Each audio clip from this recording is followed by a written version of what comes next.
Okay. All right. Good evening. We are going to go ahead and get started with our work session for this evening on October 12th. Dr. Hooker, if you would, well, it's 5:02 p.m. We're calling to order. If you would conduct our roll call. Yes, Madam Chair. Ms. Heidi Hensley, Here. Ms. Claudia Butts, Ms. Linda Davis, Here. Dr. Patricia Yeager, Here. Mr. Tim Denson, Here. Dr. Mumby Anderson, Dr. Lakeisha Gant, Here. Ms. Nicole Hole, and Mr. Mark Evans. Thank you. So we do have a quorum this evening. We're going to move forward with our work session agenda. The first item is item 3. Item 3 is the board president's report. There are a couple of things under here. One includes the ad hoc committee for facilities and maintenance. B includes the creation of an advisory committee for sustainability. And then I'll just add a C, and C is just a reminder, so I may go ahead and share that now, and that's just a reminder about our upcoming retreat this Friday and Saturday.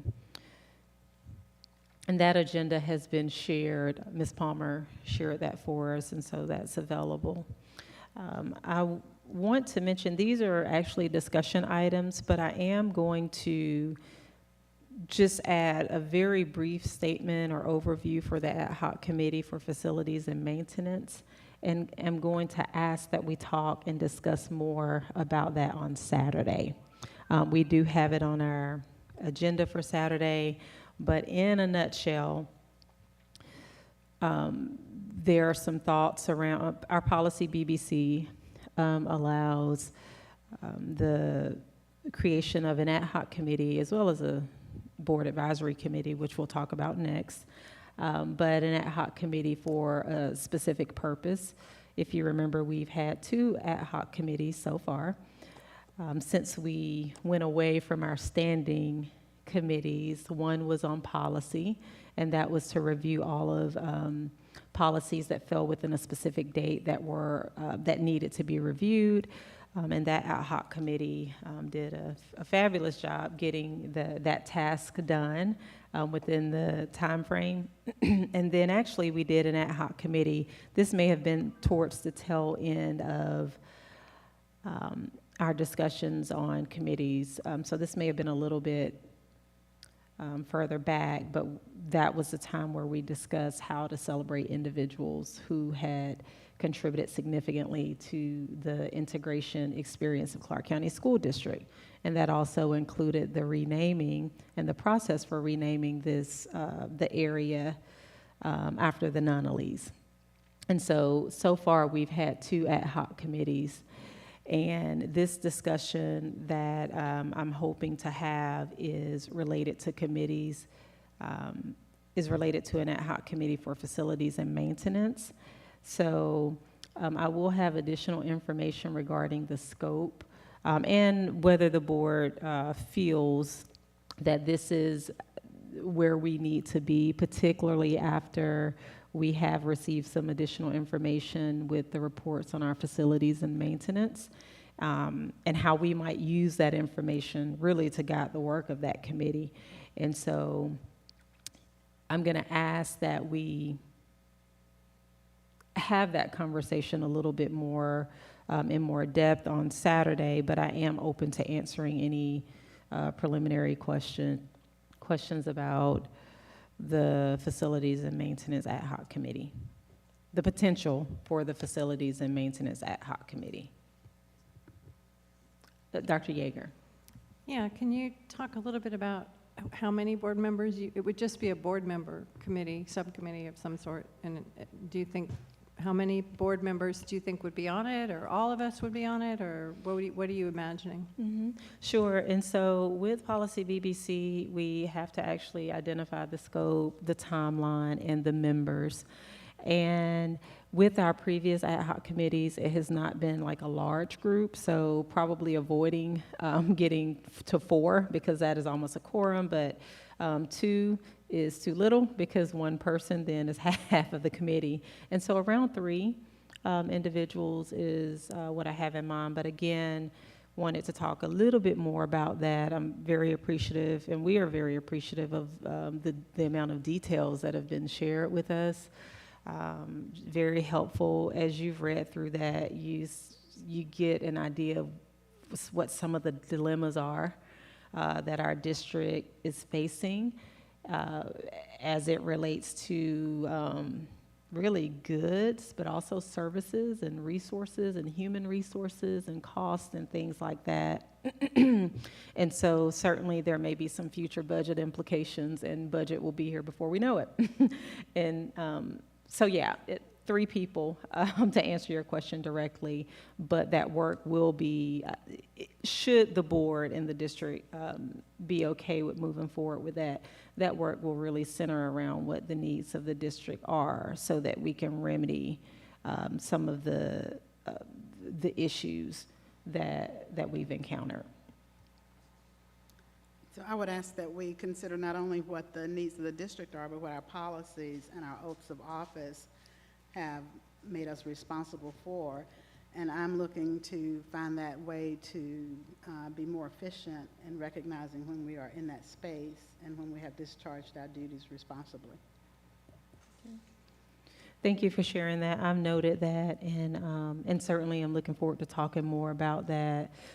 Any implications as it relates to budgeting, but policy, the things that fall under our purview, which budgeting and policy are 2 of those things.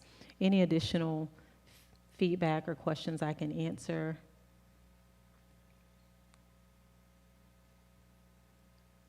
Okay. All right, so that conversation will be continued on Saturday. We'll move forward to item B, and this is the discussion of the creation of an advisory committee for sustainability.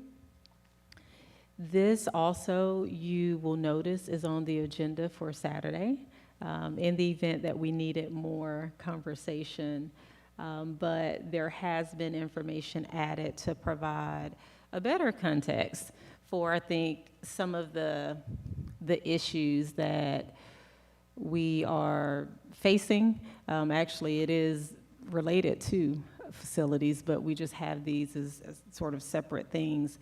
But inside of Assembly, I'm having a little trouble here with pulling Assembly up, but I know that it's there because I've read through it. There should be some context for the creation, just background information. And so I wanted to open the floor up, but I want to just provide a brief overview as well. Policy BBC allows us also to create advisory committees.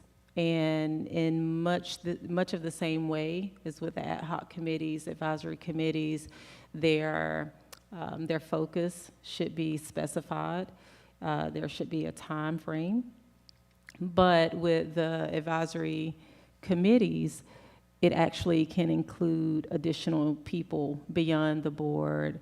And so there's information there. I know we've all, over the past, probably since we've been on the board, but more so within the past year or so, received more and more information and have had more conversations around the importance of sustainability and exploring areas in which we can be sustainable as a community, and then as a school district, since we're a part of the community, and being able to explore different ways that might be possible for our district, including what resources might be available for districts.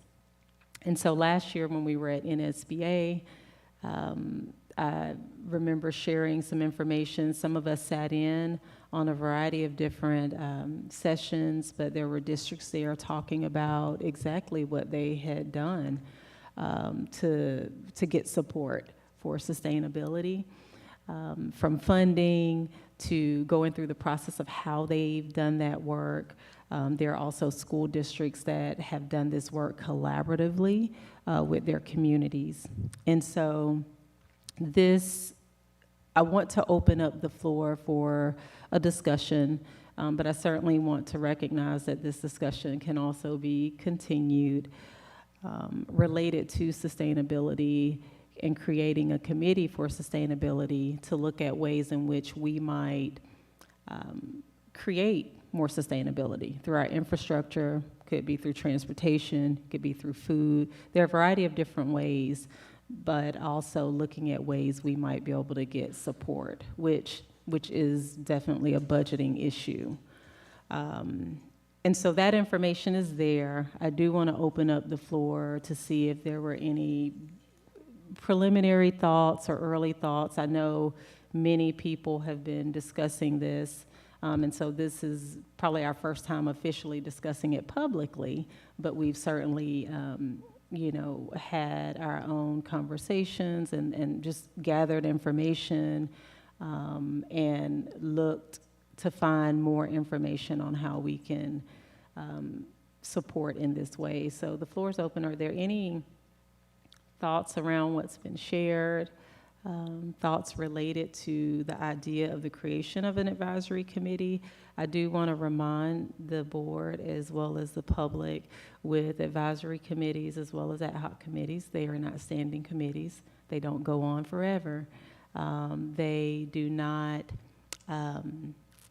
take on an operational role, but most times their jobs are they're limited to a specific scope, and they are to support the district in any areas. And so this is just an opportunity for really people in our community to put their heads together and say, hey, this is an issue that we're encountering. And with any social issue or community issue, we pretty much know that it probably impacts marginalized populations even more. And it's just putting our heads together to figure out what's out there and what we can do about it. I'll stop talking. The floor is open for any thoughts.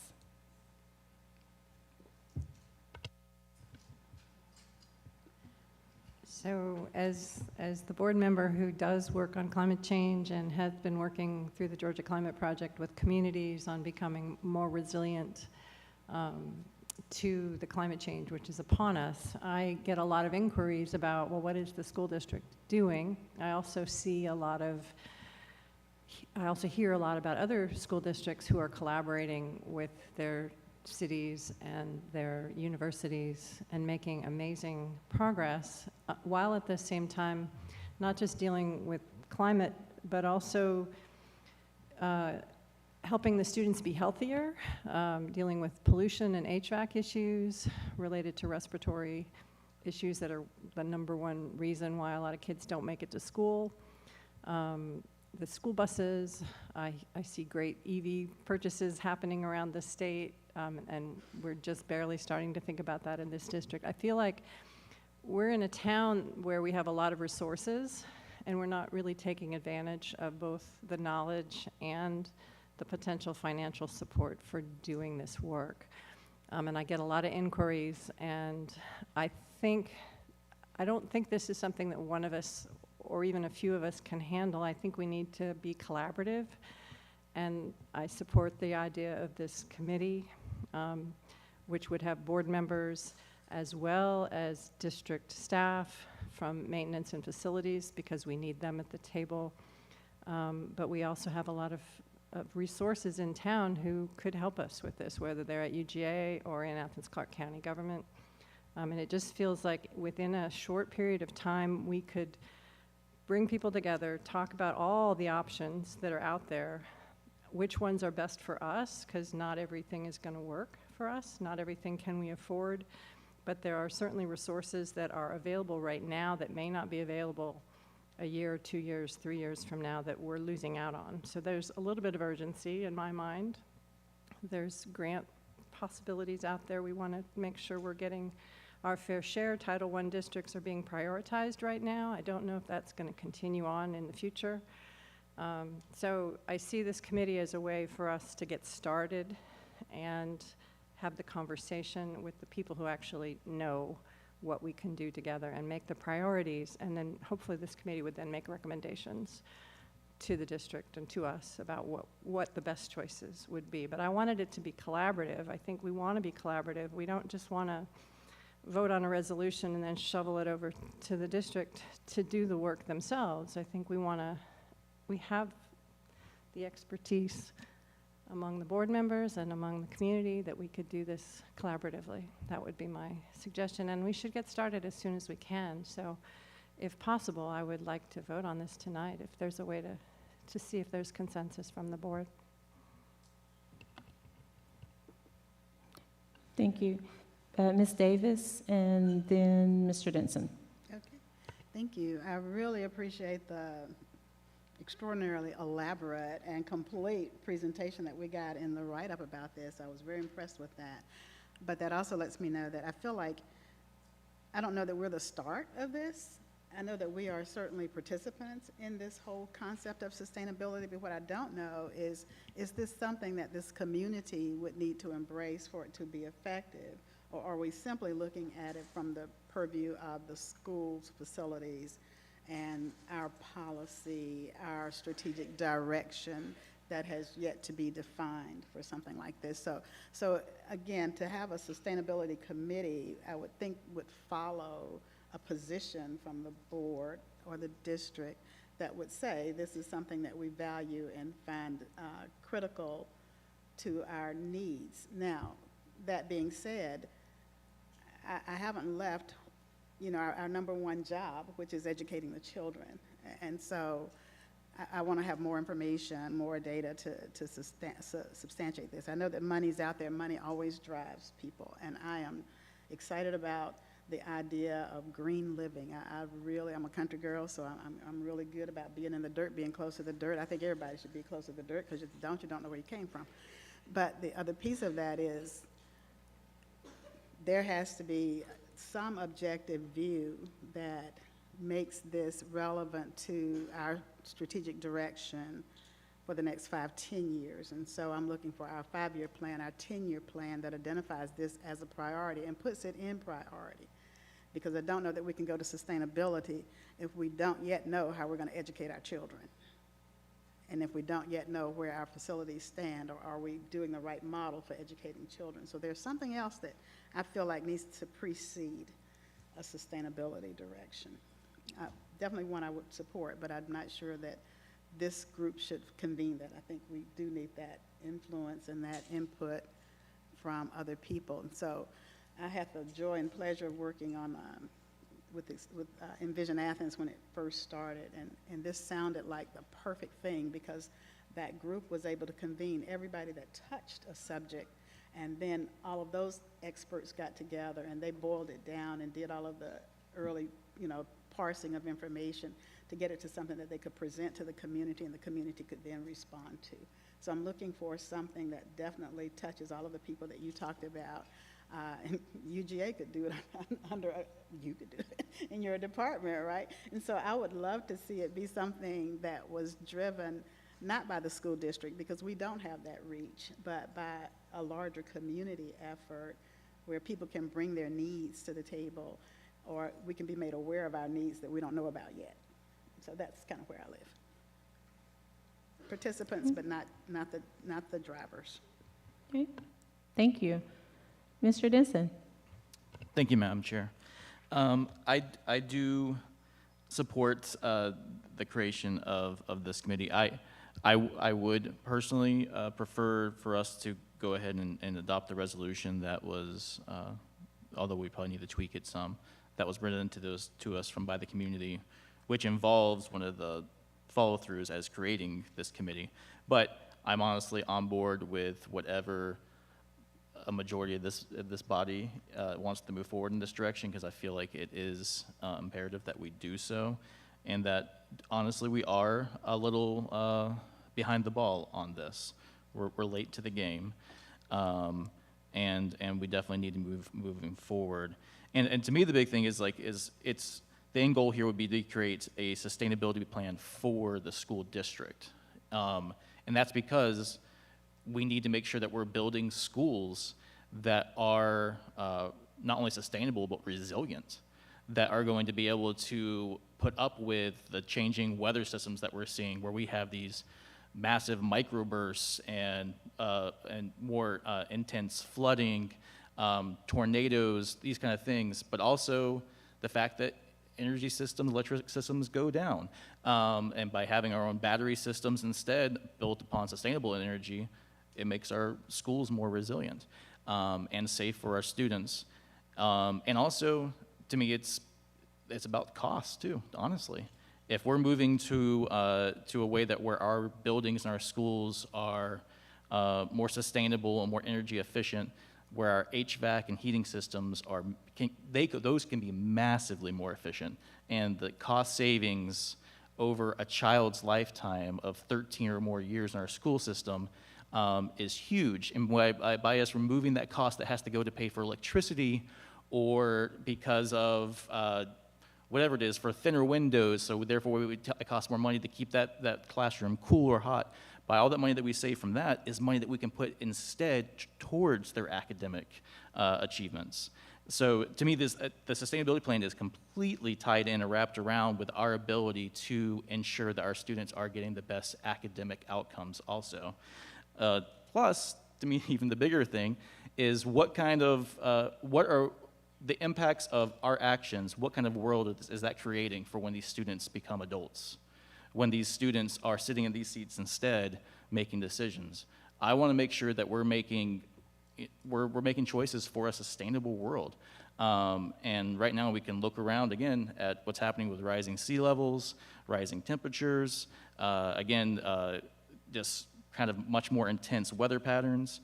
That starts with us. I can't wait till those kids are adults. We need to be doing it now so that when they are adults, they have a world that's hopefully going to be good for them and for generations ahead.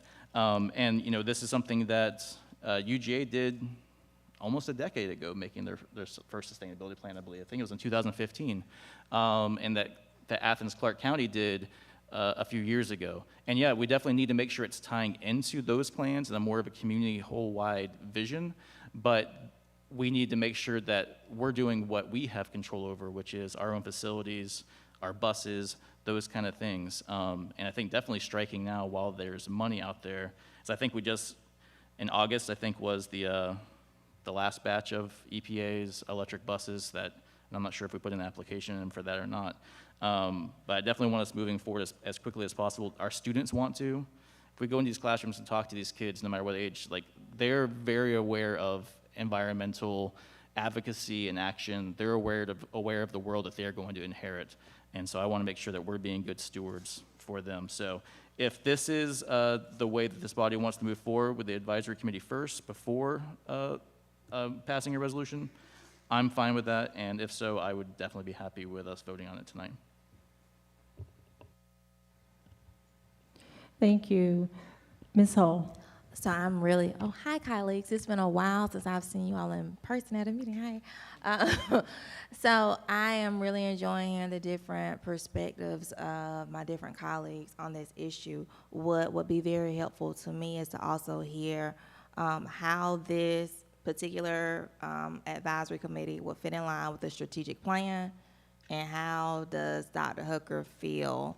I want his thoughts on that before we make a decision. If we are really going to support and go behind the strategic plan, every ounce of energy and financial resources that we have should be focused on committing to that strategic plan. So I would appreciate being able to tie it back to that information and having those thoughts as well as we continue these discussions and before we vote on it.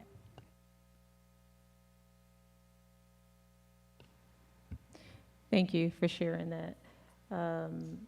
Was that a direct question right now, or you were saying that you want to hear that, Well, some more information before we take any action on it? Either. I understand that that may not be a question that is easily answered, but certainly if there is a response to it, I would love to have that information now. Dr. Hooker, any thoughts to share? Yes, and I'm excited about the discussion that we're having, but I think it's important that during our retreat, we discuss this more in detail. I'm not saying I'm not in favor of it, but I believe as a group, we need to have more discussion before we move forward with any of these committees. Thank you. So I've heard from everyone with the exception of Ms. Hensley and Dr. Anderson. Any additional thoughts to share?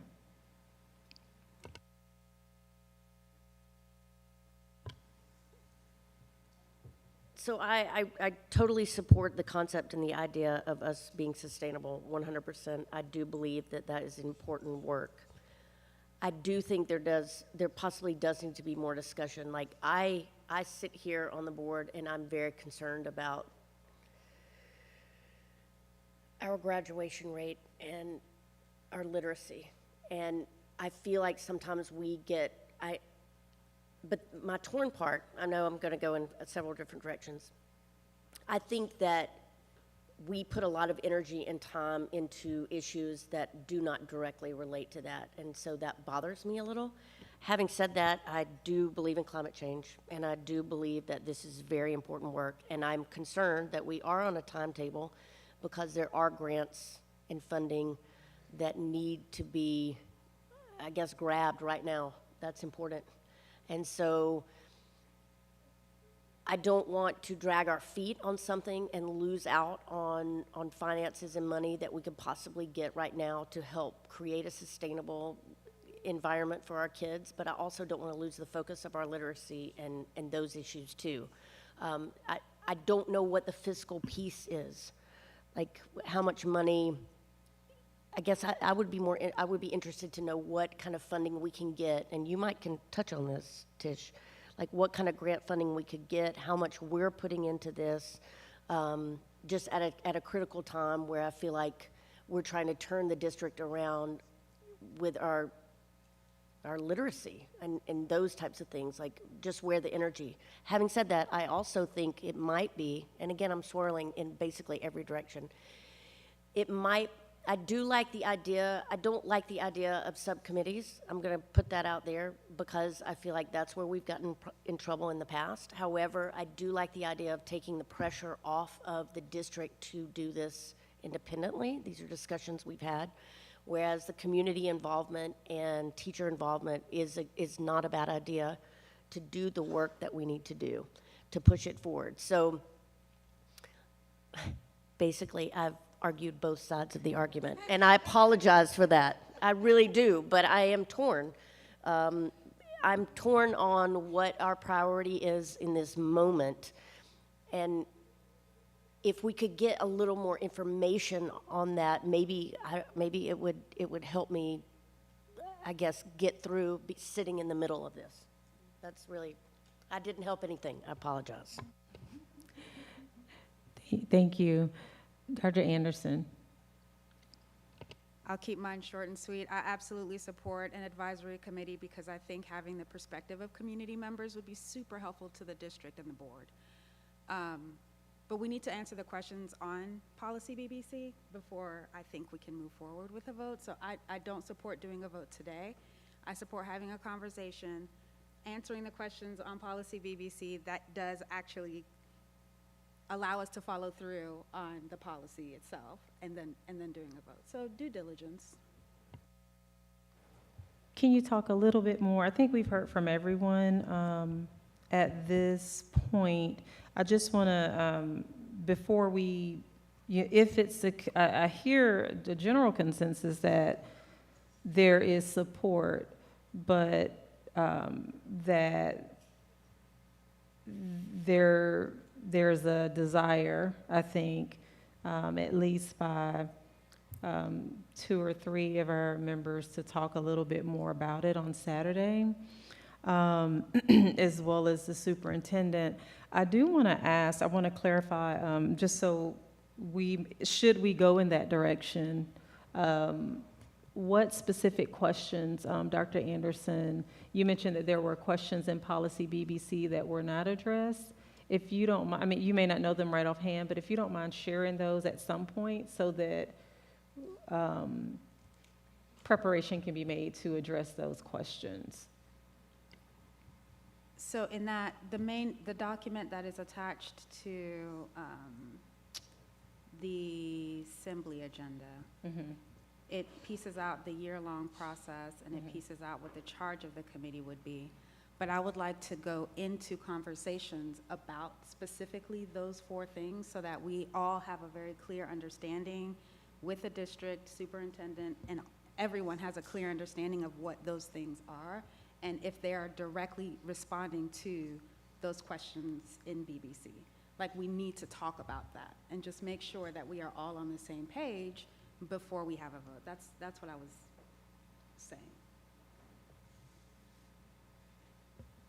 If I need to be more clear, I'm happy to talk more in an email. Yeah, well, I can ask a little bit later. I just need to formulate my questions to be sure I understand what you're saying. But I'll definitely do that in anticipation of further conversations. I saw, Dr. Yeager, I saw your hand, and then after that, I may move us forward to suggest where we go from here. Dr. Yeager. Yeah, I was going to mostly respond to the idea of the strategic plan and the educating of our students as our top priority, because I don't see that this is inconsistent with both of those. In fact, the quote from the strategic plan about embracing new ideas, techniques, technologies, and being responsive to the embrace new ideas, techniques, and technologies to be responsive to the evolving needs of our learners and the rapidly changing world. That's words straight out of our strategic plan. I would just argue that the energy transition is happening, and the students of our district stand to benefit greatly, not only with the quality of life that tackling climate problem would bring about, but also the opportunities for career development, all the new green career pathways that are available to students. There is a huge, it's called the sustainability skills gap. And I hear every day from businesses in our state who want to hire people to do this work because the economic drivers are out there and they don't have enough people that know how to do this. So the jobs of the future are in this industry, whether you're the one doing the calculations of efficiency, how you can go into a building and make it more efficient, whether you're installing solar panels somewhere, whether you're helping, I don't know, there's just so many jobs that are out there that are coming up really, whether you're building batteries, you're working at an EV car plant. I mean, you listen to our governor and it's all about EV jobs right now. That's why we are investing in these industries. The tide has already turned. I mean, I've been studying climate change for 30 years, and I have never seen the economic drivers turn as rapidly as they have turned in the last 2 years. Renewable energy is now cheaper per BTU than fossil energy right now. You just have to get the infrastructure. So when we talk about priorities, switching over to more efficient, energy efficient facilities gives us more money to spend on literacy. It gives us more money. The cost of energy, fossil-driven energy, is going up. I think what somebody quoted, and I put in here, is 10 or 12% per year. That's crazy. So we're going to be paying for it one way or the other. And right now there's help for us to switch over our infrastructure. And I guess I'm just hoping that we, like you said, we're a little bit late to the game. We can get on this train and save that money and train our kids to do this work. I mean, Audrey Hughes's class, the STEM group that she took to Washington, D.C., those kids know that's where the jobs are, and they're getting lots of rewards for doing that work so well. So our kids already know this, and they want those jobs. So anyway, I would just like to argue that this is not environmentalism versus education. It is one and the same thing, in my mind. Okay. Thank you. And we're going to move on, Dr. Anderson, after your comment. You sure? Okay, all right. Might I recommend that we continue this conversation on Saturday, as opposed to placing it on the business agenda for tonight? Based on just notes I've taken, Dr. Hooker has said that he prefers to continue the conversation on Saturday. Ms. Davis shared that she felt that maybe there could be some other things. She certainly sees the importance of it, but maybe some other things that may be needed before then. Saturday may provide an opportunity to share what some of those things are. It sounds like Ms. Hull is in support of the committee as well, wanted to hear a little bit more about, from the district, how this fits with the strategic plan. Dr. Anderson was in support fully as well of the committee, but wanted to know more specifically, I guess, more information under the items 1 through 5 under the advisory committees and policy BBC. And then I think Ms. Hensley mentioned that it will share concerns or ideas and thoughts from both sides. And so if I might suggest that we continue this conversation into Saturday, and also state that I do hear that there is general consensus of agreement with this committee, and the desire to flesh out a few more details and have a few more conversations. I would support that, but I would just reserve the right to say if I hear other information that sways me, I don't want it to come as a surprise. I'm like Ms. Hensley, I hear different arguments. I just want to make sure we're prioritizing right. I definitely support the committee. I just want to make sure in our timeline and scope, I'm hearing where it falls. Sure, and nothing becomes official until action is taken. And so we have our words and thoughts that we share on public record, but the ultimate action is that of the board and when we take action. And that, just one tiny little side note, that is also my concern, is that we have a tendency to talk things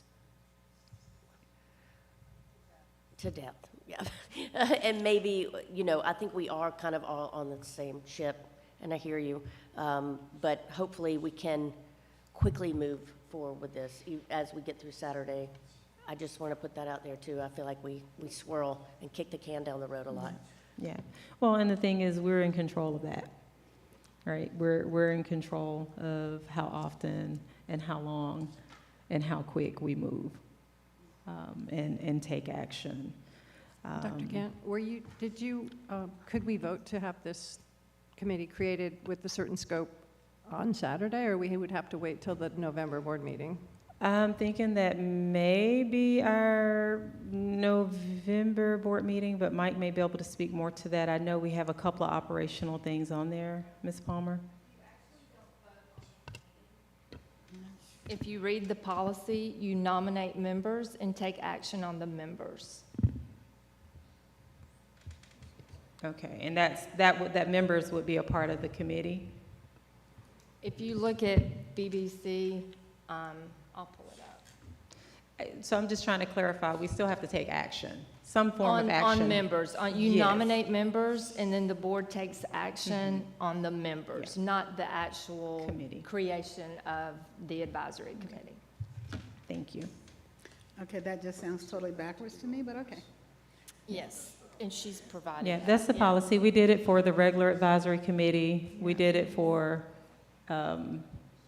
I know with the ad hoc committee, we just set that in place, but that I think that's consistent with what's here.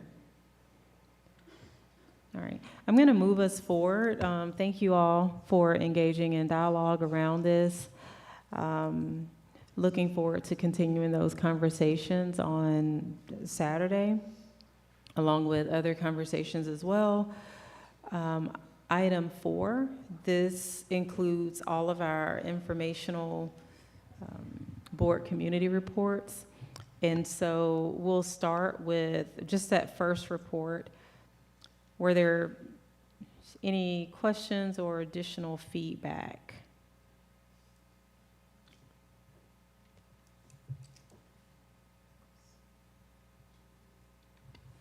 I just have one piece of feedback, not a question, but I was really excited to see, and I don't know how long these conversations have been had, but the Athens Community Career Academy is starting the firefighter EMT line for the students. I think that that's so exciting and amazing. So congratulations to those guys on that. But I didn't have any other questions. Thank you. Ms. Hull? I didn't know if we were going in order.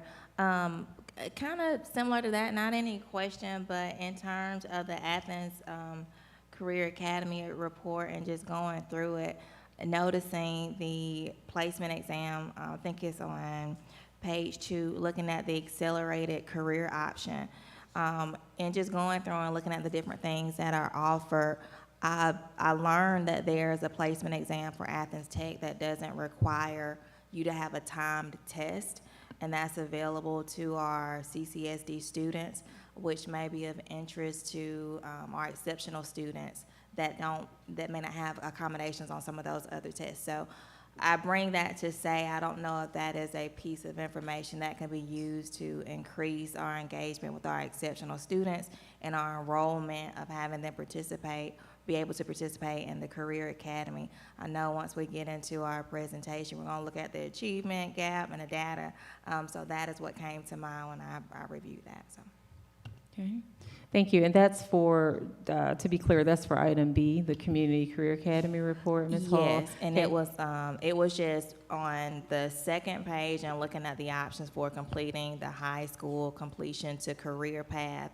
That first path, it looked like maybe an opportunity to really increase maybe the enrollment of some of our exceptional students if we can get them over the hurdle of that exam. And also maybe just our students across the board, since it is not, it may not be, it may be a different option for students who don't want to or not able to take the ACT or the SAT exam. It may be a faster option that they can take and something that they can study with. So I just put that out there for information for us generally as a board, but also if there are ways that we can use that to push our students forward.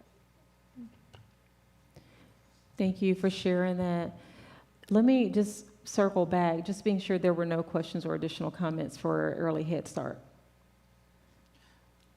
I was just going to speak as being the appointee on there, just to bring everybody's attention to the item G that I expect we'll put on the consent agenda, but just for the $250,000 roughly to cover hearing and vision screeners for the Early Head Start and Head Start that we'll be hopefully approving here. So.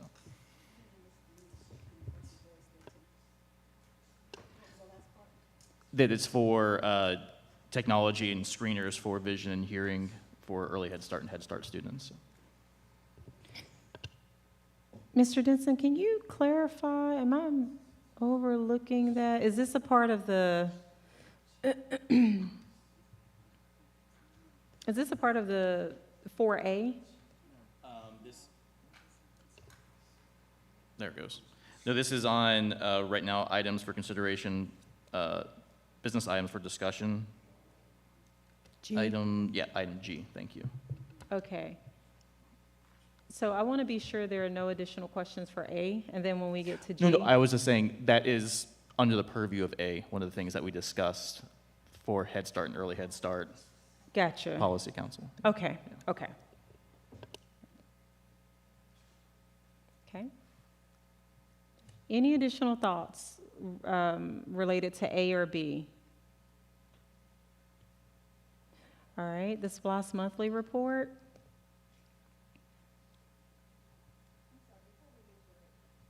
Career Academy report. I don't know if I'm just missing things, but I'm excited about another health campus. I didn't know about that until I read this report. Now, I may have heard it sooner, but I didn't recognize it, so I'm really excited to see us moving forward with partnerships and bringing more community health. It's interesting that that's happening at the Career Academy, and across the street, Piedmont is building a new facility as well. So lots of opportunities to get well in Athens, which is good. All right, thank you. Any additional thoughts? We'll move forward to C, our SPLOS monthly report.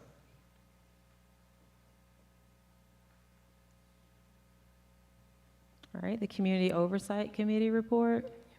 I know Dr. Evans is not with us, but any? So I attended the meeting this week on his behalf, and I wrote a narrative that I had uploaded. It was pretty late. I don't know if everybody got to see it. I'm happy to talk through it if you would like me to. Otherwise, you can read it. There was a lot of discussion about West Broad again, so. There was a lot of discussion. That always brings my attention, that gets my attention every time. Yeah, so I guess to sum it up is encouraging us with great vigor to make a decision before the building disintegrates, that we're fighting a time. And that they were really encouraging us to decide what we want to do and move forward rather than keep talking about it. And that's from the Community Oversight Committee? From members of the Community Oversight Committee. Okay, thank you.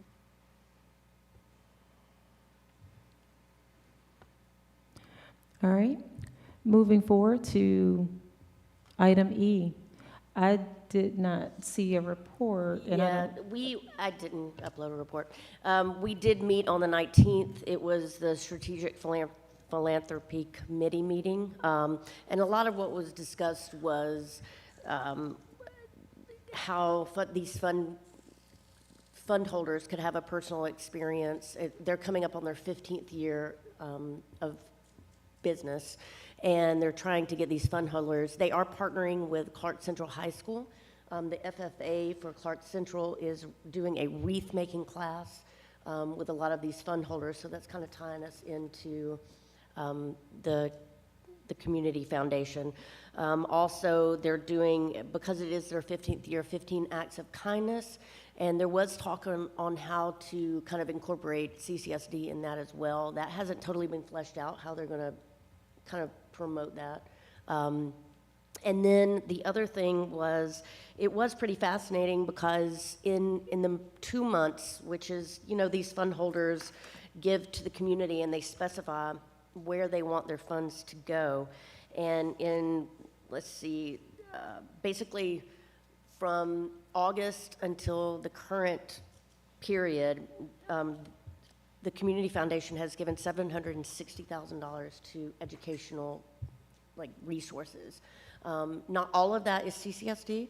A lot of it is through some universities and colleges and other small scholarships, but there are several listed of our schools in there, which I thought was really cool, that the Community Foundation is connecting to Clark County School District, and they're continuing to do that. So we meet again November 20th. So there'll be more. Thank you. Any follow-up questions for Ms. Hensley?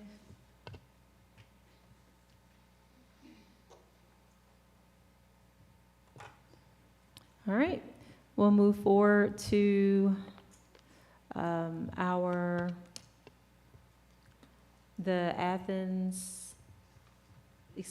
Envision Athens. Mr. Denson, I didn't see a report here, but I don't know if you have an update. Yeah, just quickly, and I meant to send the report in to Lisa, and I just sent it, so hopefully we can have it attached to the agenda for tonight. And I think the only real big pertinent thing is that Envision Athens is considering taking on the Safety and Justice Committee and having safety and justice become one of the main pillars of Envision Athens. That's something that we will be discussing and voting on next month, likely. And I think that's just, especially with the discussion that we've been having with the county, the work session kind of becomes pertinent to us. So more to come on that. Thank you. Follow-up questions for Mr. Denson? I think that's a great move. Again, it's one of those opportunities where we have pretty much a neutral body, but they can bring in everyone, the government, the people, the agencies that are supporting these things, and get everybody in the same room, and there's no threat, no one's trying to wield power. It becomes one of those true collaborations, and so that is what I appreciate and support for Envision Athens. So that's what my thoughts are on that. Thank you. All right, thank you. Moving us forward, we are at item 5. These are our presentations and discussion, which also include the academics and student supports presentation and update. Dr. Hooker? Thank you, Madam Chair. I will ask our Deputy Superintendent, Dr. Jennifer Scott, to start off with our presentations at this point.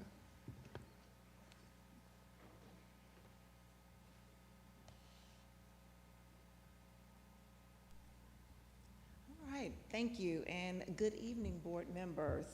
I want to thank you for allowing our academics and student supports team to provide you with an update and data as it relates to the work of our division. So our time today will focus on highlighting some of the key information that would have been provided for you in the videos that were shared with you in your board update on September 29th, as well as to spotlight any new things that have come about since the development of those videos. So James Barlament is not with us this evening, so I am going to be presenting on his behalf, and we'll start with the Department of Innovation, Strategy, and Governance. And as he shared with you, these are all of the various components within his department, as well as the goals that they've set to ensure that they're providing the resources and supports to our school as it relates to data, as well as supporting them for the use of their LSGTs to really move their work through innovative practices within their schools. So one thing that was not shared in the video that he presented is information on our high school graduation rates, as this information just became available by the state on Tuesday, October 10th. So you'll see that for Clark County, our overall graduation rate did decrease slightly from 2022 to 2023. This is something that we certainly are taking a great deal of attention, giving a great deal of attention to ensure that we are focused on how can we get this turned around. And so much of the work involves working with our schools around early intervention and truly looking at those early warning signs related to attendance, behavior, and course completion, and how can we ensure that there are the academic as well as the social emotional supports in place. And so we are working diligently with our building leaders to make sure that we are addressing this, and we're putting plans in place to ensure that all of our students are prepared to graduate within that 4-year cohort. Other things that I do want to highlight that were shared by Mr. Barlament, all of the data information that he presented can be found on the dashboard that is linked in the presentation. Within that, you can dig into that to be able to actually disaggregate it by demographics as well as by school. But he did highlight some of the overall performances and milestones with our ELA, and allowed you to be able to compare that to the Northeast Georgia RESA as well as the state. And then the right-hand side compares our performance with the past 2 years. So the 2023 performance in comparison to the past 3 years. And so that information was provided for ELA in elementary as well as math in elementary. We're excited to see that there was an increase in our math performance for our elementary students.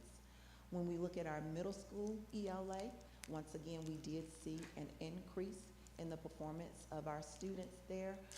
We're still below the Northeast Georgia RESA and the state, but we are hopeful that we are moving that in the right direction.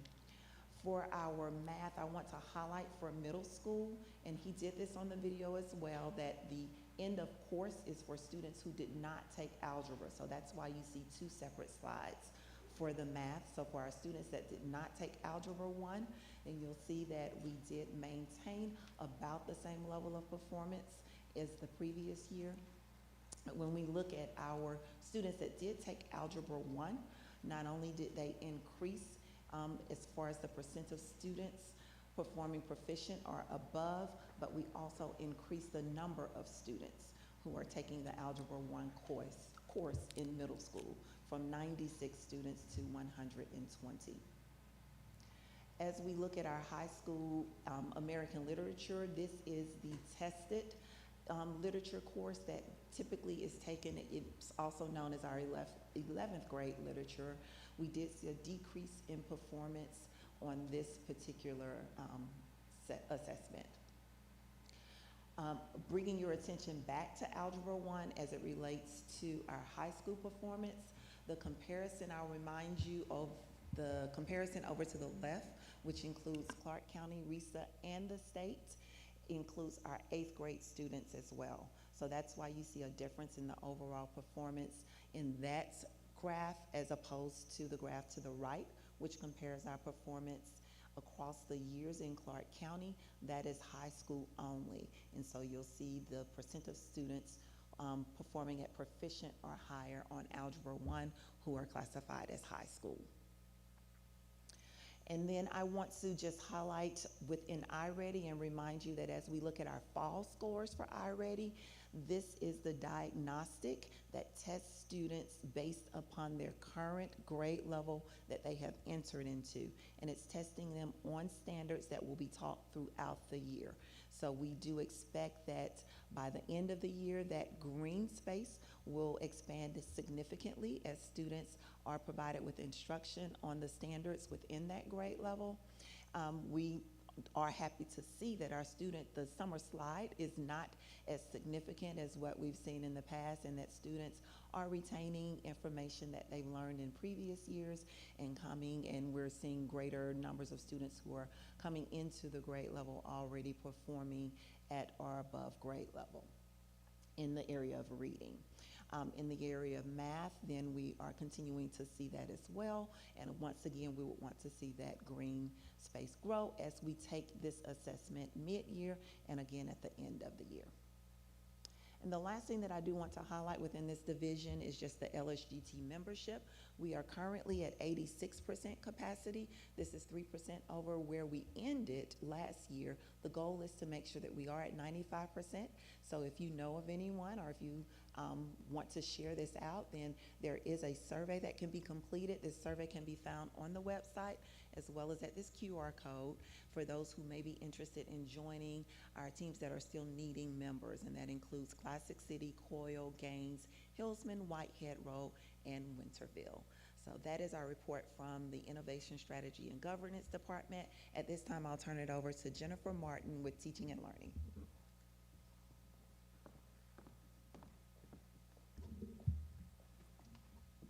Good evening. My name is Jennifer Martin, and I am the Executive Director of Teaching and Learning.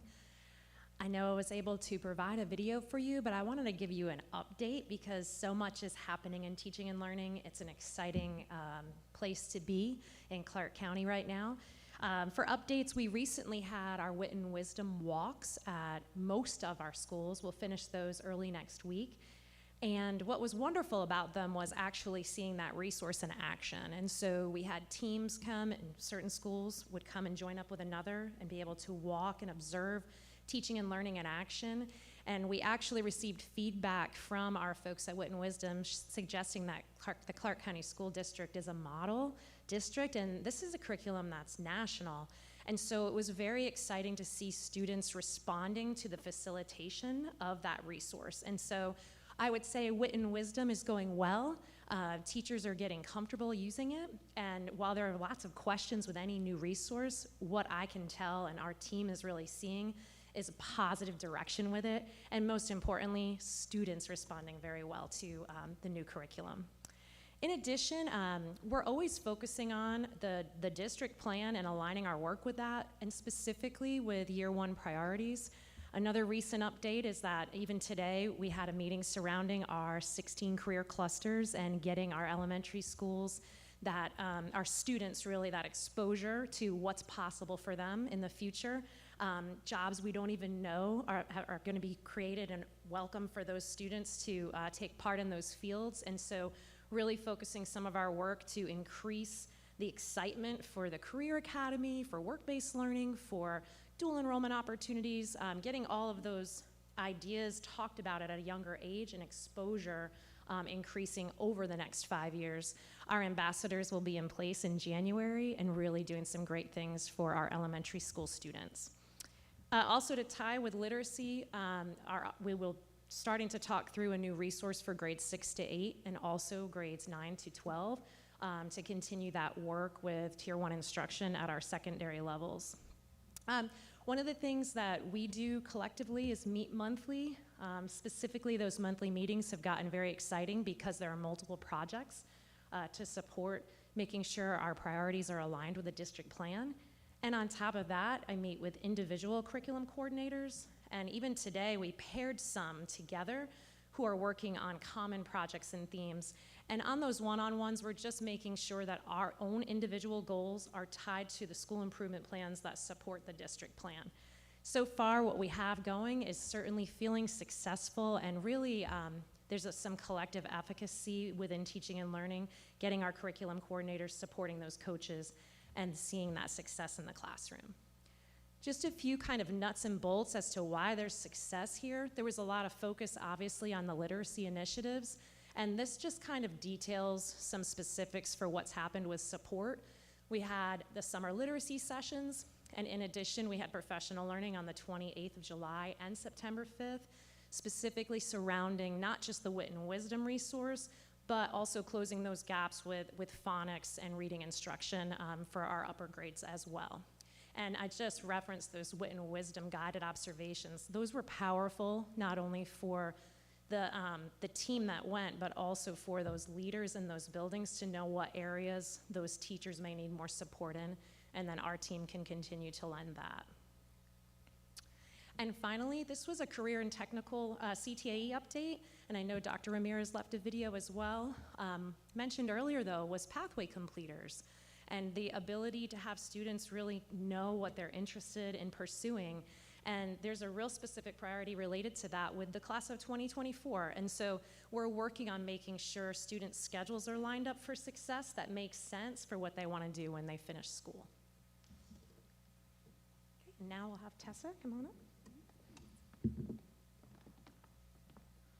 All right, good evening, everybody. I'm Tessa Barbizon, and I'm the Executive Director of Student and Family Supports. And just like Jennifer Martin shared, just to share a couple of updates since we prepared the presentation and prepared the video. Not a lot to share from this angle, but I did just want to point out that with the reorganization of our department, we now have behavior support and discipline in this group. So I will share a couple of additional data points about just some discipline updates. We have just started with our discipline committee, which we expanded to make sure we had more representatives from our administrators, K through 12, but we've just started the code of conduct updates. So that's something that we're actively working on in the discipline committee. When it comes to climate and culture, I do want to go back and point out as well something I highlighted in the video, which is the DOE has decided to bring back the climate star ratings. I mentioned that, but I think that's exceptionally important.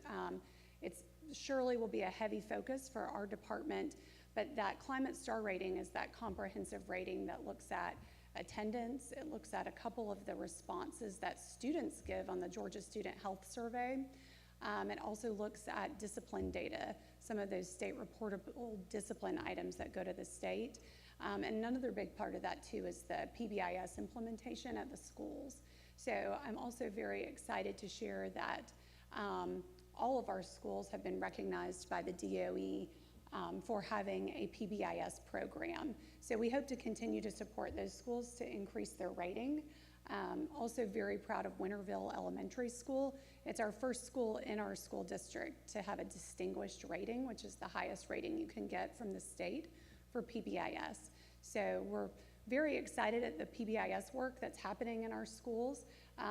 It's continuing to grow, and we're working to align that more with our MTSS practices and taking that whole child approach.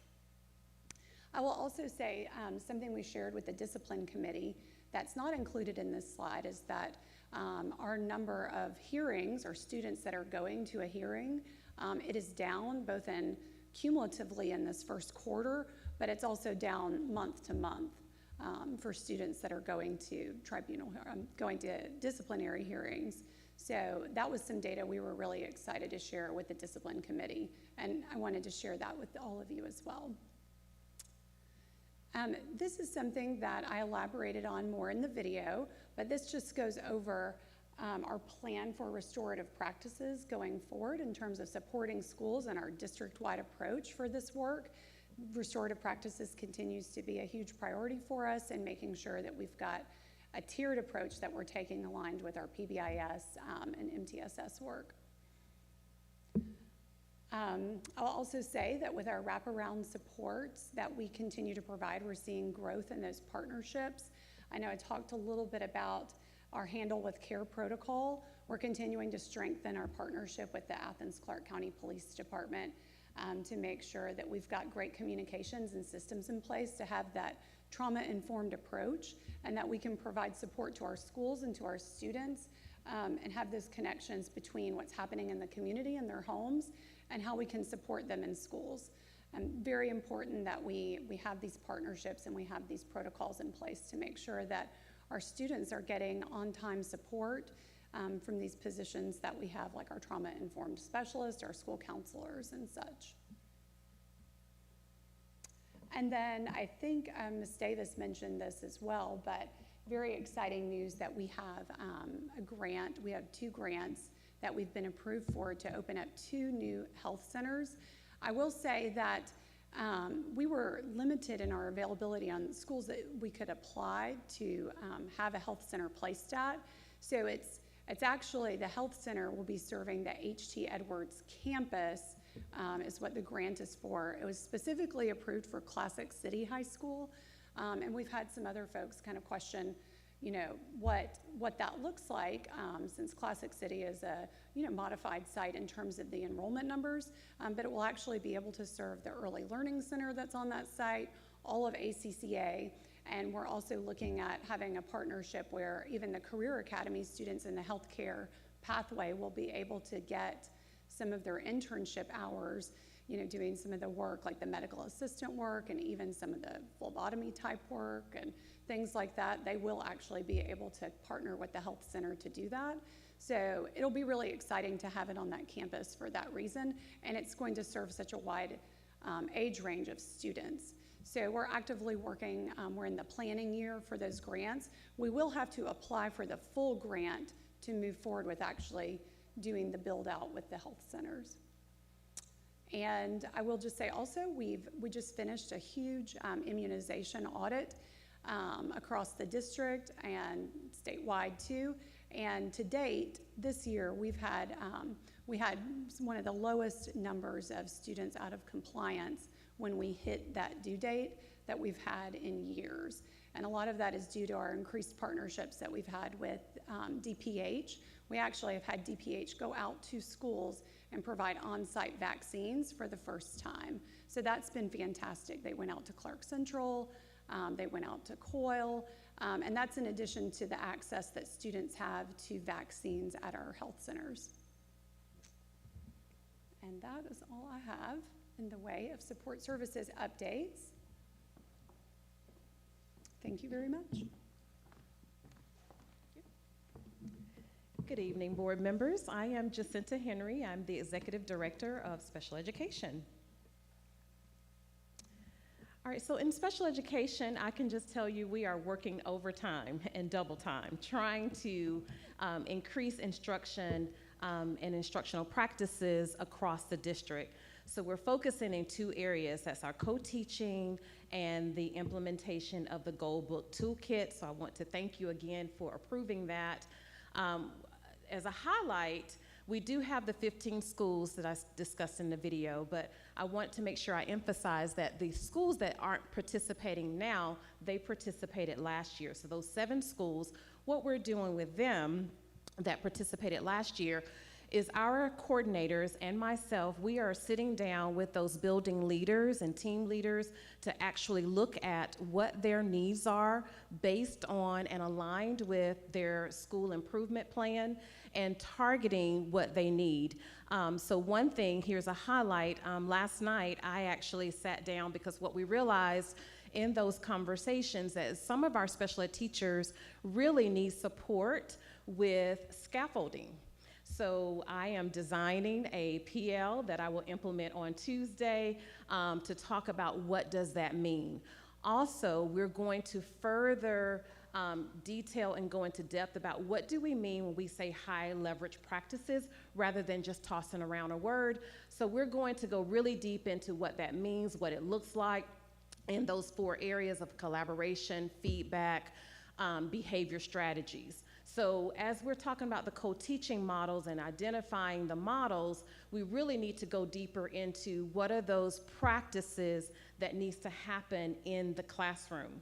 Along with that, we are also supporting every classroom with Tier 1 instruction. Again, back to that word scaffolding. As the students are in those classrooms, they need to do a great job with scaffolding and providing that support. So as our highlight, we started Gold Book training today. Today was our very first day of Gold Book, and so I jotted down some notes from today's training. It went very well. The teachers were very engaged. We brought in our team leaders. We're doing the trainer model. And so the first thing that I talked about in the video is that we will bring these IEPs up to grade level standards. They will be written at grade level, and they will be aligned to those scaffolds that I talked about and instructional strategies. So today our team leaders had an opportunity to walk away today hands-on, that they will gain access to a library of strategies regardless of their program area. So if they are a vision teacher, DHH, content areas, pre-K, it was amazing. You can tell how excited I am. It was a great day. And so when they have those strategies related to their program, the Gold Book also gives them implementation tips. It talks about how to actually employ that strategy in the classroom. Another thing that I learned today is that we can share this information with parents, with other districts. So if our students move, or if someone moves in and they are a Gold Book district, this is something that can travel with them. So this is going to be a great communication tool that will link home and school. Also, we'll have progress monitoring tools and assessments. And the other great thing is that the teachers walked away with ongoing support through webinars that many of them said that they were going to log on to today. So our next session will be November 7th. We'll have another one in January. And so our goal is by second semester, since we're doing the trainer model, for our other case managers, I told them we're going to go slow to go fast later, because we want this implementation to be done well, to be done right with fidelity. So we will do full implementation with all of our teachers in second semester, but our team leaders will take this opportunity to share the resources and strategies now, but our IEPs will probably start writing those fully in second semester. Co-teaching, again, we've created a scope and sequence where we are doing the observations, written feedback is given, and again, we're meeting with those school teams about what they need specifically, in addition to explaining the co-teaching models, how that will look in full implementation. I want to highlight here 2 things that I mentioned before, but I want to go a little deeper about those monthly meetings. Again, that is a targeted conversation with school teams that involves our coordinators who are in those schools every single day. We are hands on deck to ensure that we bring the standards up for our students with special needs. The other thing that I want to highlight on this slide is that we have a date for the transition fair. I have pushed that off until March because, again, one of the things that we had a great transition fair last year, but I really want to focus on parent involvement. We only had 4 parents last year to attend. My goal is we need to increase that. If we're going to have a transition fair for students to transition, we need to make sure our families understand what the resources are and how they can gain access to them. So what we want to offer is more workshops for parents when they come to the transition fair. So we'll be pushed off to March so that we have a great fair for the students and their families. Staffing updates, I just want to highlight that we have these vacancies, but we are in the process of I will have a coordinator in place very soon, as well as a behavior specialist. I've interviewed, I'm in the process of interviewing, so I think we'll have some great candidates there. And lastly, the Lighthouse program. Again, I emphasized on the video, I can't say how excited I am about this program and the work that we're doing here. The students, one thing that I did add is that we are getting ready to start transitioning them into content classes, especially for our high school students. They are doing lunch and connections, but we are really pushing for them to start getting some content work so that they're not all on Edgenuity. So that's all that I wanted to share there. Thank you for your time. And again, I'm very excited for the opportunity to work and move our students forward with exceptional needs. Thank you.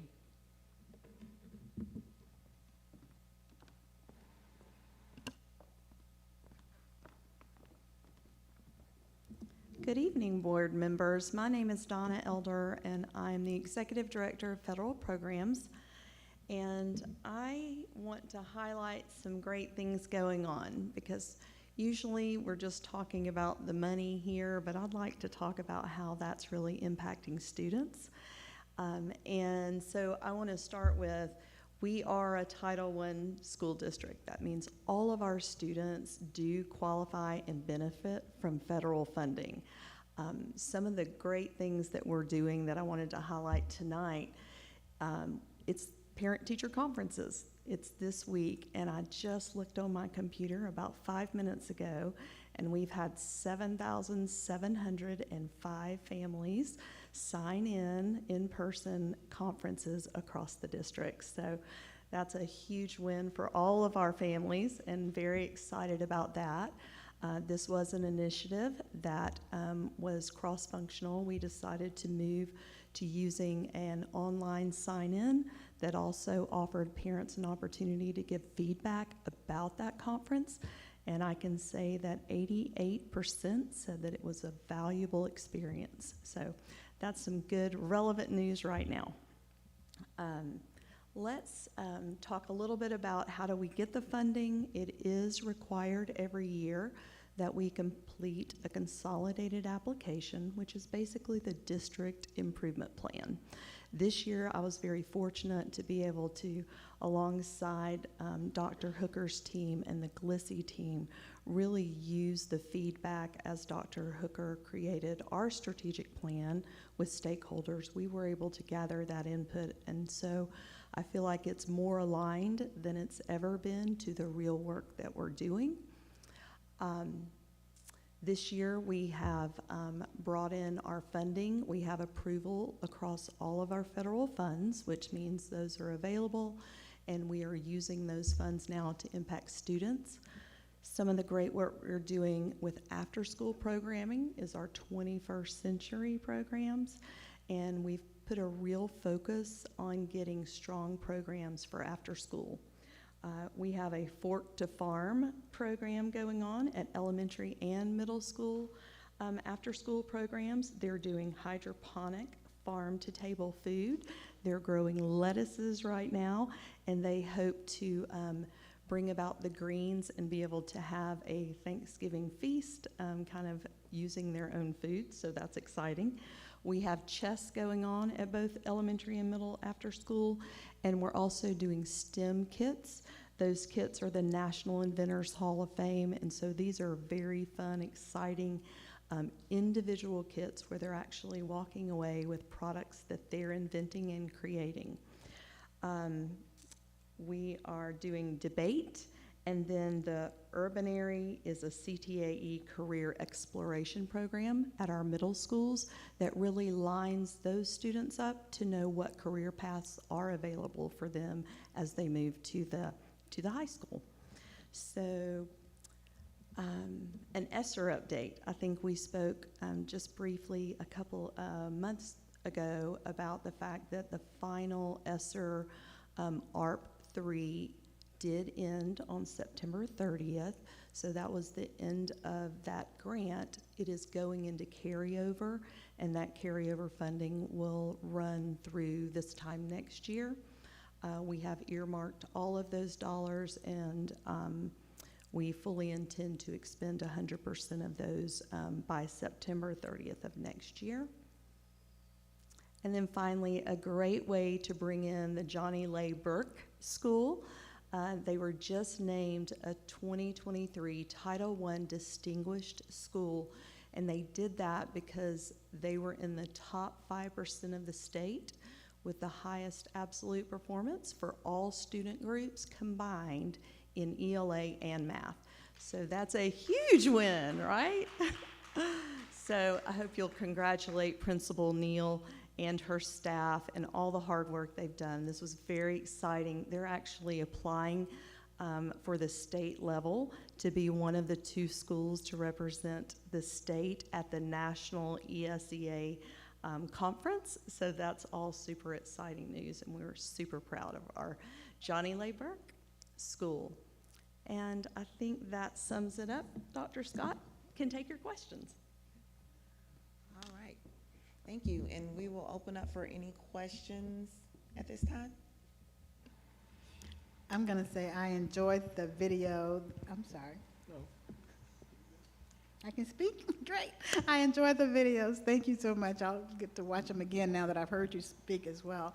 But thank you all for the presentations and for that information. That was a good way to spend a few nights to kind of get a look at what we're doing and how we're doing. And I feel so much better with the reports today. And I'm sorry we didn't applaud for everybody because we meant to. We love you all, and we appreciate you coming out, taking time to share with us what's happening. So I'll give you that hand clap of praise. Thank you.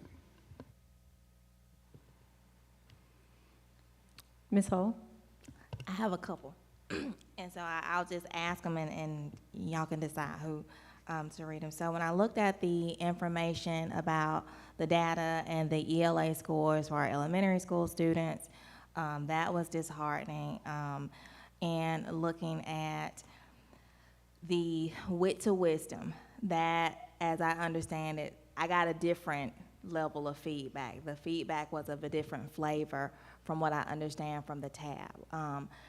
With the achievement gaps in white to black students, black to Hispanic students, exceptional versus non-exceptional students, my first question would be, will we continue to get data that allows us to assess our efforts in closing those gaps? Data presented in that way, looking at those particular populations. And I'm saying yes, seeing head nods, yes, and a peanut gallery. Okay. And then the second question that I kind of had that I was leading into with the wit and wisdom and the science of it. When Dr. Baller and Mr. Barland's presentation, he talked about, excuse me, I got a little one, please. He's running my train of thought, please. Play with those Legos. He talked about comparing our white students who are doing exceptionally well, outperforming other counterparts at the state level, but our black students and Hispanic students were underperforming, not just their counterparts, but below the state levels. With the Wit to Wisdom program, how are we making sure that we aren't unintentionally feeding into those achievement gaps? Because as I understand the program, it's a lot of whole group instruction without a lot of differentiation, or not a lot of room for differentiation. So I guess how are we making sure that we aren't unintentionally adding to those gaps? And thank you for that question. When we're thinking about the transition to wit and wisdom, it was specifically because it aligns to the science of reading. So when we think about what we're able to provide to students through a program such as that, is that quality tier 1 instruction that really gets at building their capacity and understanding of phonics, phonemic awareness, and ensuring that they are prepared to engage in the actual reading instruction and be at a level where they can comprehend what's being read, but then also building their vocabulary around it. So with that, then there are measures in place to check for student levels of performance throughout that. There are checkpoints. If we see that a student is not getting what they need, then there are also opportunities for intervention support where there would be more of that small group instruction. And so with that, with any piece of curriculum that we're providing, every child should be exposed to that tier 1 instruction across all content areas, and that just follows the MTSS model. But with that, for students that do need additional supports, then through our foundations program, there's an intervention support. With our phonics program, then we do have the intervention block that allows them to have that intervention that is specific to whatever the gaps are based upon the phonics assessments that would be delivered. And so we're hoping that that will give us the information we need so that we aren't, students aren't falling through the gaps there. But ultimately, the research from Science of Reading says that if we're able to provide students with those core foundational skills, then all students are able to achieve and they're able to build their reading capacity. I got a couple more, bear with me, but this is good information, thank you. So now that we've shifted to this with the, and I may be pronouncing the old program wrong, but the Fountain and Pinellas, we have those readers, we have those books, we have all this stuff in storage. Will there be a possibility? Are we looking at how we can repurpose those resources to provide them for families and libraries and our, like, what are we doing with those resources? Or are there discussions about how we can use those and integrate those into what we're doing? There were definitely some pieces of literature that were included with Fontes and Pinnell that schools were encouraged to keep as a part of classroom libraries, to have available for students, for independent reading, for the pieces that did not work within that. Then we did pull those for really to make sure teachers had space for the Wit and Wisdom, which came with a huge array of literature pieces in and of itself. But then being able to look at how can we take the pieces that we had from Francis and Pinnell and be able to reuse it. We wouldn't reuse it within our schools because we know that that curriculum does not meet the needs, nor does it align with the science of reading. But we were able to pull it from the schools, but leave the literature pieces, those individual books. And then I'm moving to student support. Now questions about mental health. I know in the past, CCSD has had to rely on a lot of providers who accepted Medicaid, and that lends itself to using Advantage, which uses a lot of interns. What are we doing to make sure that our students have access to quality level services, and are there things that we as a board can do to support the district in those efforts? Yes, absolutely. So as Ms. Barbazon shared, we do try to provide a wraparound support for our students, and we're looking at how we can make sure that we are partnering with quality mental health services. And so we offer that through an array of different ways. We have our own trauma specialists that are staffed here at the district that support our schools. We also have mental health counselors that are employed within the schools. So those are individuals that would have been interviewed through the district and hired to work within our schools, but then also partnering with things such as Presence Learning. We also have a grant with the University of Georgia who's supporting the mental health supports within our buildings. And so there are our school counselors do have a menu of sorts of all the different resources that are available through our Student and Family Supports Department, but also resources that they can reach out to outside of the school district that are community resources if a parent is requesting a referral outside of that to offer some additional supports for students. And I'll just say too that a part of our partnership with Advantage is that they are the APEX program they're the APEX service provider. APEX is a program through the Department of Behavioral Health that says this provider will have these school-based services. So they're our designated APEX provider, which means that they're coming into schools, and there's certainly restrictions, like you mentioned. Right now, the providers that we have with Advantage. I mean, they're only taking Medicaid, so that we have to look at other providers to make sure we've got a variety of sources we can refer students to. One thing that we do is we have a specific process that all schools have where they can work with parents to make sure once they've helped make a referral and they've identified a therapeutic partner, we allow parents to give permission for the provider to come see students at the school site. So that's one barrier we try to remove if it's a scheduling issue. Of course, we have other actually funded services, like Dr. Scott mentioned. Presence Learning is our telehealth partner. That's another way we remove the barrier. The student can have those services during school or after school.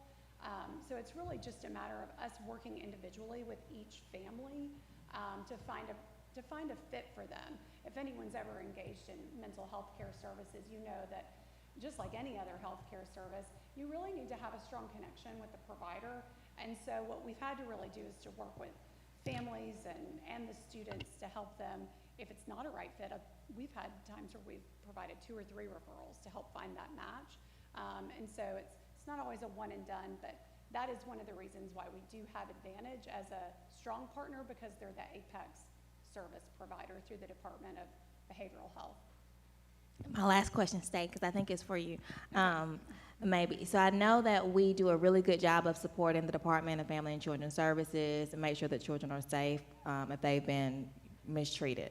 But how are we leveraging that support for our families who don't necessarily rise to the need of being on the court's radar? What are we doing in terms of wrapping around those services to really say, DFACS, how are you going to support CCSD families in that relationship just not go one way? So there's a couple of different resources for that. I mean, of course, we are constantly liaisoning with DFACS. I don't know if you're speaking particularly about if a case is closed, or how are we kind of case managing and doing follow-up there, or just beyond that? Even before a family is on DFACS's radar, what are we doing to make sure that they never hit that level?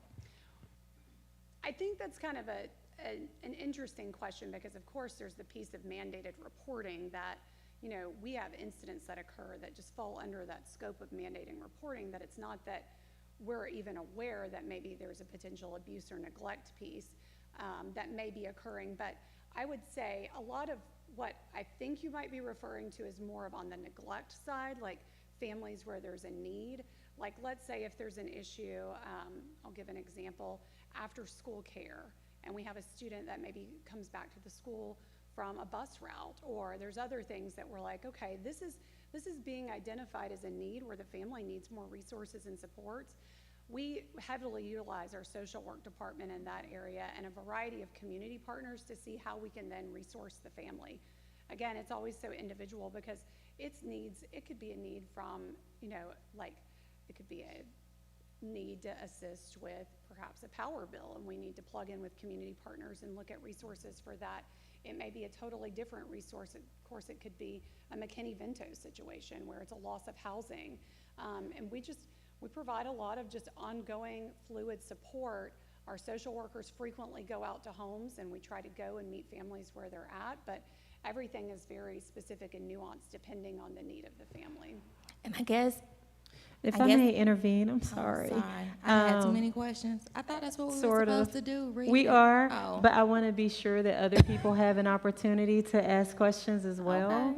Okay. And so I am going to ask you to hang on to that question. And then also just a courtesy reminder to all of us that we do have our questions document that we can place those questions. And I know sometimes those answers generate more questions. And so that's okay as well, but just a reminder. And I also want to be sensitive to time. We're at 6:35 p.m. and I know that our business meeting is going to start at 7. So I want to give other people an opportunity to follow up and ask any questions you may have while Dr. Scott and Dr. Hooker. Yeah. I do have a couple questions, but I guess I don't know, I feel like Dr. Hull, was actually going towards some of the things I appreciated her line of questioning. If she can have a little more time, because I think it actually might alleviate some of my questions. And I think it's also good information for the public to hear who don't have access to our question spreadsheet, so. I think that's great. I mean, I think I agree. I also want to be sure that I keep us moving, and we do have a process, and I know that with the questions that we have, and I don't want to make it seem like I'm like pointing to one person. I'm guilty of it too. Go see the last meeting.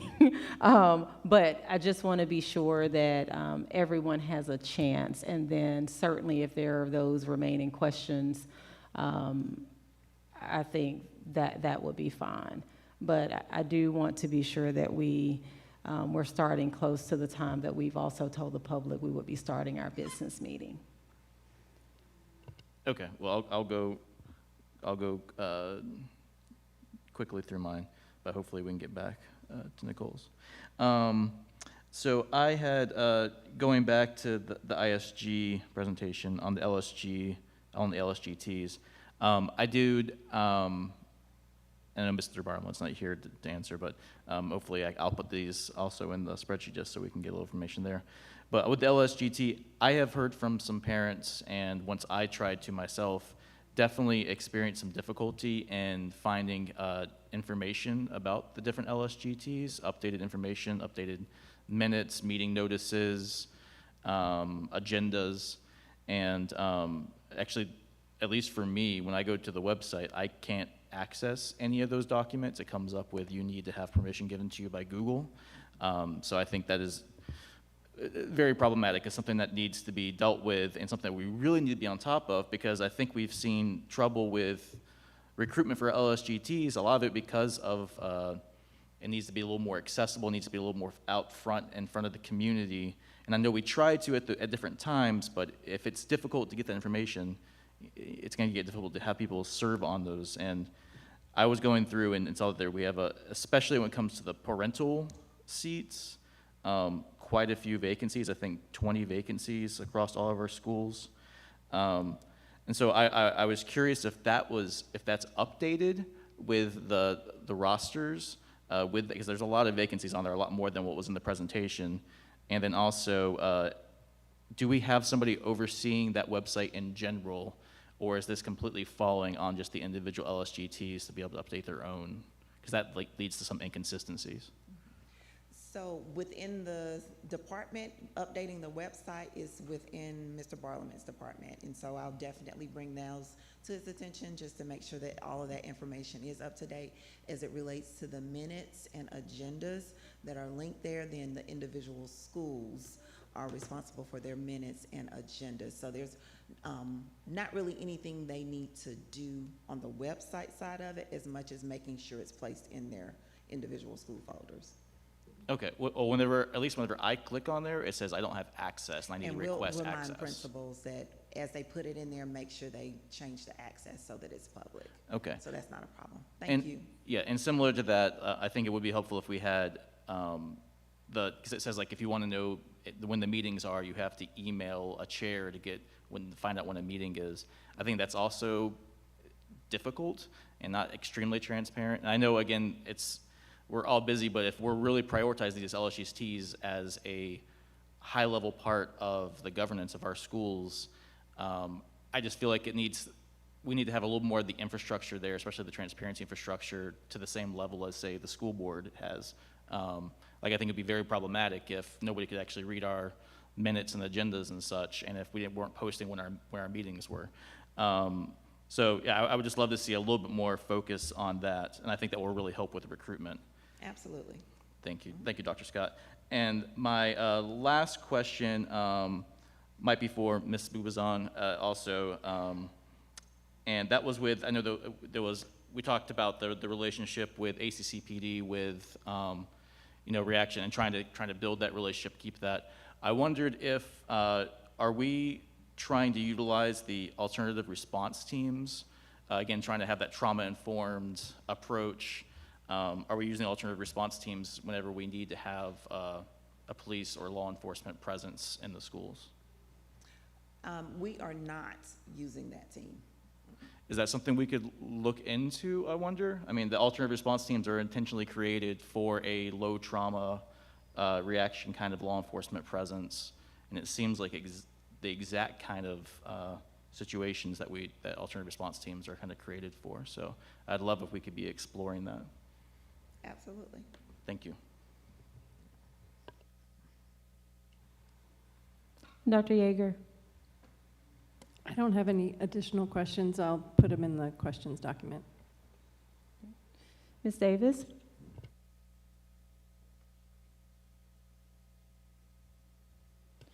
Can you speak in your microphone? Can you speak in your microphone? Yes, I have lots, and so I'll save them for another appropriate time. Ms. Hensley? No, I have a question that piggybacks off of Dr. Hall, but I can put it in the, I'm going to put it in the chart.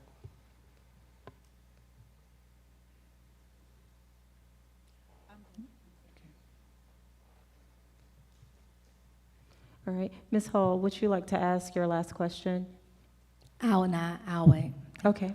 All right. We're going to move forward to our next items. Dr. Hooker, is that all for this report?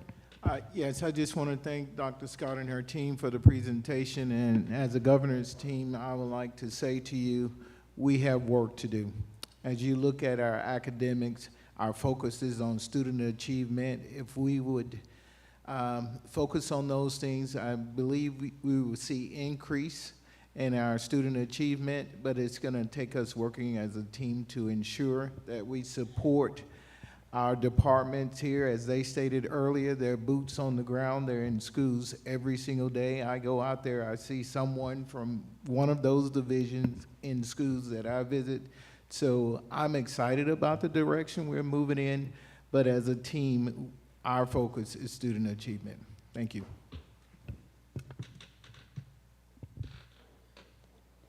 All right, we are going to move forward with item 6. Thank you all for those updates.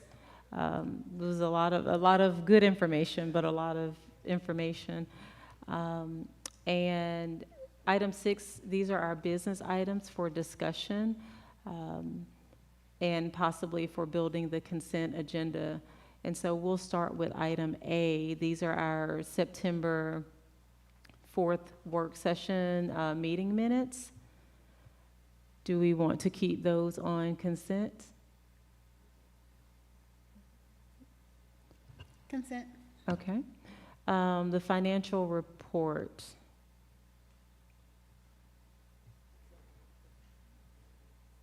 I really want discussion on that, but Okay. I'd like a presentation on that. Are we able to have a presentation on the financial report?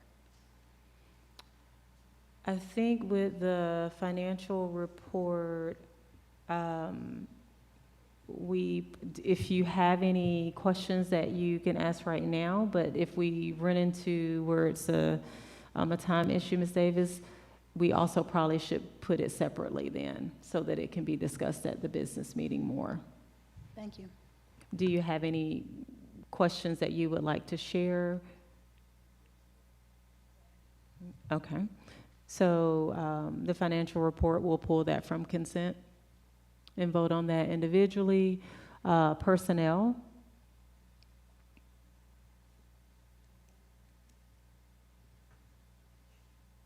All right, we'll keep that on consent. The Synovus contract extension.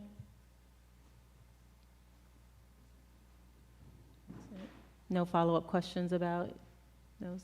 Okay. All right. Ms. Palmer, did you get that? That's on consent. Okay. All right.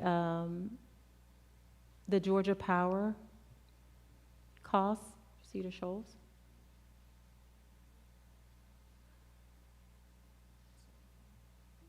Consent.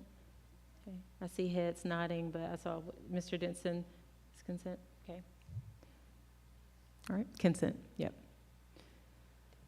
The world language textbook adoption. Consent. No follow. Okay. accepting the Office of Head Start one-time supplemental funding. Consent. Okay. All right, the contract for the purchase of the Rutland property. Consent. Okay, you want to keep that one off? Okay. Are there any questions at this time? No, I just think it's a very large move, and I think it's be something that the public can easily recognize as happening. Okay, all right. Ms. Palmer, did you get that? Okay.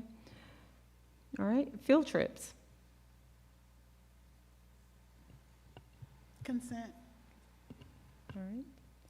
And our opportunity culture contract. Not consent. I'm sorry, did you? No. No consent, okay. Any questions at this time, Ms. Davis, that you can at least Yeah, I put did out there actually. so we can be prepared to Last discuss minute, those? I apologize, I didn't put them on there until today about 2 o'clock, but that's when I finally think I finished. That one, I wanted to know, I didn't see a signature for the school board president on that document. Is the document final? Yes, ma'am. We don't really have a policy on signatures. A contract is effective once the board approves it and the other party has approved it. Signatures are ministerial, so if the board would like to add a line for the board president to sign, I'm sure that's fine. So I'm just taking this from the position that as a board, we don't have any authority except that which we vote and as a collective, right? And the president is our signator. And so, I don't know, since I've been on the board before, and literally until the last couple of years maybe, everything over that $50,000 or whatever that threshold was, the board president signed. And that way we actually know what's happening in terms of finances and where things are going. Because nobody remembers the votes and carries that around in their head. So I would like to see the board president's signature as the indication that the board is in agreement with an expenditure over the $50,000 as our policy Sure, demands. that's not a problem. Okay, is that, thank you, Ms. Davis. Are other people in general agreement with that? Any specific thoughts around what Ms. Davis has shared?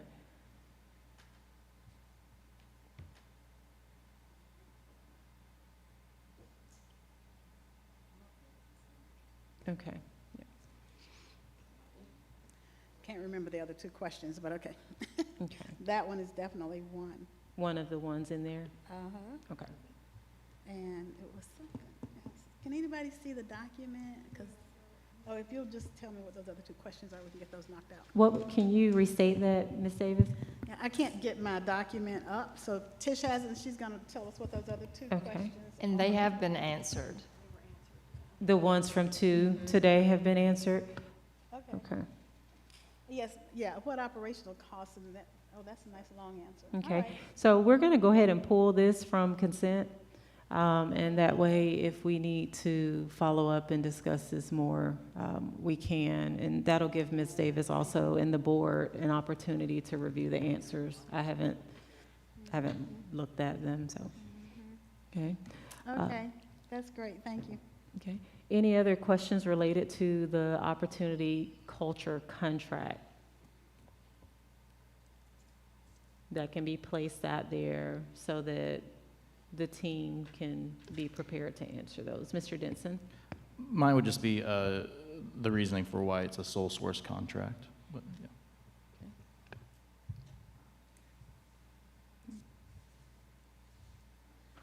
Is there any information that can be provided on that now? I apologize. I'll ask Mr. Dan Swartz to answer that question, please. Good evening, board members.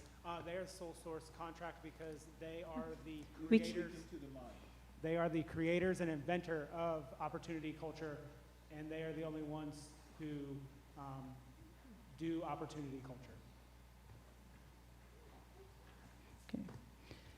All right.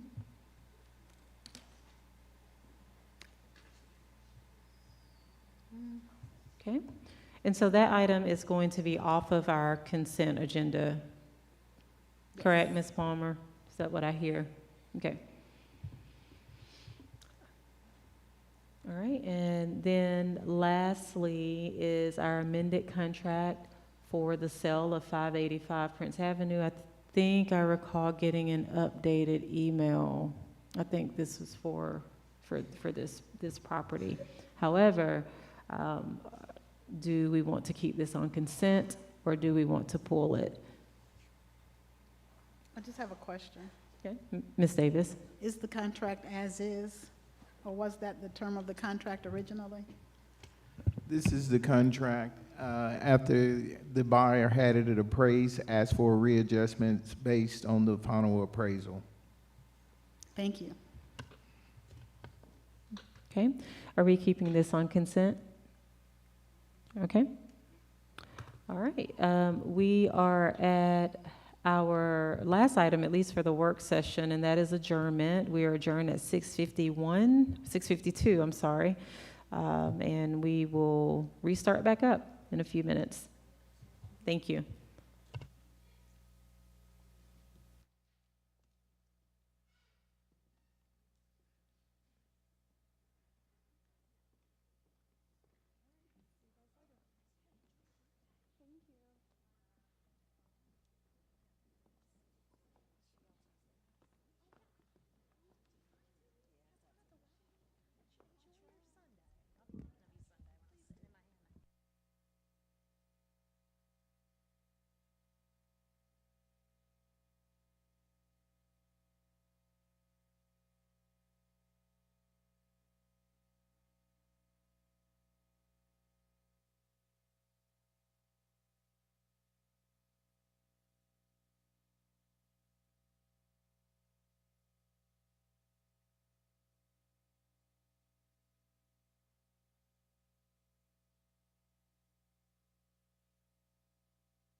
All right, we are going to go ahead and get started. Going to call the meeting to order at 7:04 p.m. This is our October 12th business meeting. Dr. Hooker, if you would conduct roll call. Yes, Madam Chair. Ms. Heidi Hensley, Here. Ms. Claudia Butts, Ms. Linda Davis, Here. Dr. Patricia Yeager, Here. Mr. Tim Denson, Here. Dr. Mumby Anderson, Dr. Lakeisha Gant, Here. Ms. Nicole Hole, Here. Mr. Mark Evans. All right, thank you. So we do have a quorum. We're going to move forward with the Pledge of Allegiance and silent meditation. If you would join us for a moment of silent meditation.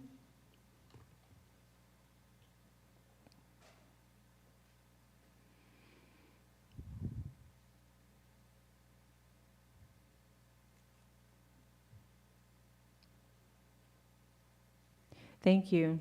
If you're able, if you would stand and join us in the Pledge of Allegiance. I pledge allegiance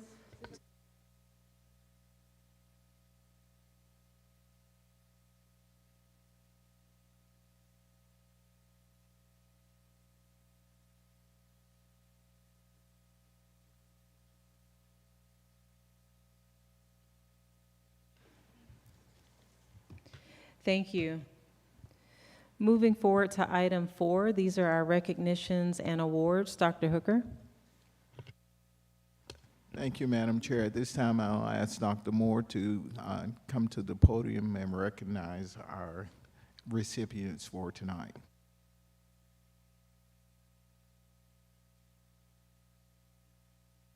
Of recognitions to get through tonight, and we'll start with our Employee of the Month. Our Employee of the Month for October is Ms. Tamika Scott, School Nutrition Worker at Hillsman Middle School. Ms. Scott is in her 4th year with Ccsd and Hillsman and was nominated by a colleague who commended her for continuing to take on more and more leadership traits and in continuing to encourage and make new employees feel welcome when they come to Hillsman. Ms. Scott's supervisor at Hillsman, Ms. Vicki Millsap, writes, "As her supervisor, I have worked side by side with Ms. Scott through many challenges and changes brought about by COVID-19. Throughout all of these pivots, shifts, and adaptations, Ms. Scott has kept a positive, can-do attitude. She is always encouraging, engaging, and helpful with the students. Tamika takes the time to get to know the students, their names, and grade level. Ms. Paula Farmer, CCSD's Executive Director of School Nutrition, praised Ms. Scott as a passionate hard worker and noted how she was a big help this past summer with the summer meal program at Cedar Shoals High School. Ms. Farmer writes, Ms. Scott is an enthusiastic and dedicated employee who consistently demonstrates a can-do attitude while serving the students and staff at Hillsman. Please join me now in welcoming to the stage our Employee of the Month, Tamika Scott. Ms. Scott?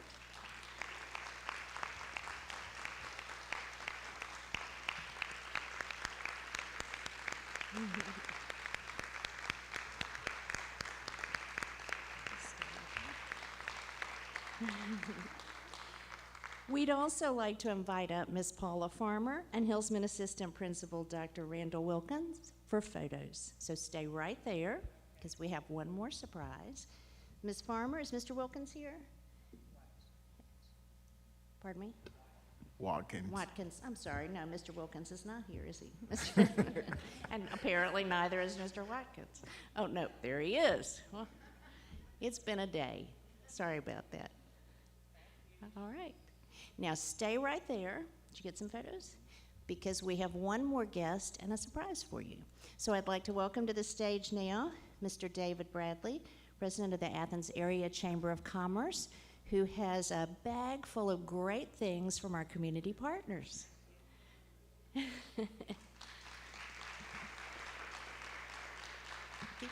get in there for a picture too, yep.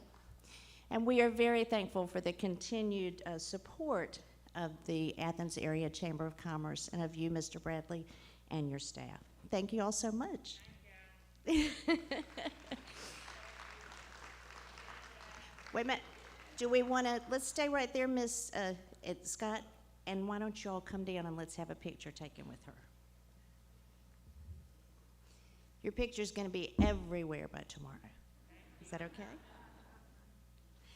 While our board is making their way down to the front, please remember that anyone in the CCSD community can nominate an Employee of the Month. You can find more information at the link that you see on the screen there, so please check it out and help us acknowledge those in our district who go above and beyond. Thank you. All right, thank you so much.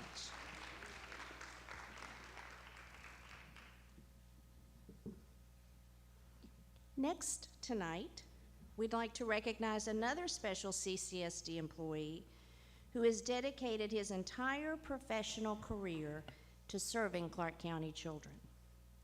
As you may know, we are celebrating 30 years of pre-K programming in Clark County, and the face of CCSD's pre-K program has long been that of Gregory Hull. Mr. Hull has now been involved with CCSD pre-K for 30 years.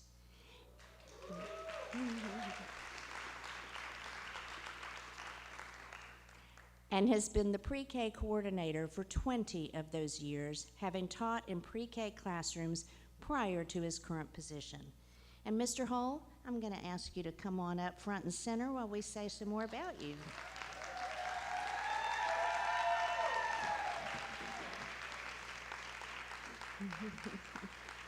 You just stand right there for now, right up on the top step there. The youngest of 12 children to Lewis and Mary Hull, Mr. Hull is a graduate of Clark Central High School. He attended Fort Valley State University and is also a graduate of the University of Georgia in early childhood education. He is the recipient of the Catherine H. Hugg Instructional Leadership Award from the Foundation for Excellence in Public Education in Clark County. Ms. Suzanne Kennedy, co-interim director of our Office of Early Learning, shared this about Mr. Hull. Mr. Hull is truly an agent of change and advancement. He works tirelessly to continually move the pre-K program forward by collaborating with his team to implement the most current and effective research-based practices available to our young students. This is often a challenge for seasoned educators, as they can be set in their traditional teaching practices. However, Mr. Hull values lifelong learning and serves as a model for novice educators. A notable accomplishment of Mr. Hull for this academic year is the leadership and guidance to revamp the CCSD Pre-K Pacing Guide so teachers have a clear roadmap of what standards are taught each month. This allows teachers to have common assessments across the program that can be used to drive instruction and assist them in instructional planning. At this time, I'd like to invite Ms. Kennedy up and any of Mr. Hull's colleagues who would like to join us on the stage as we congratulate Mr. Gregory Hull for 30 years of service. Mr. Hull?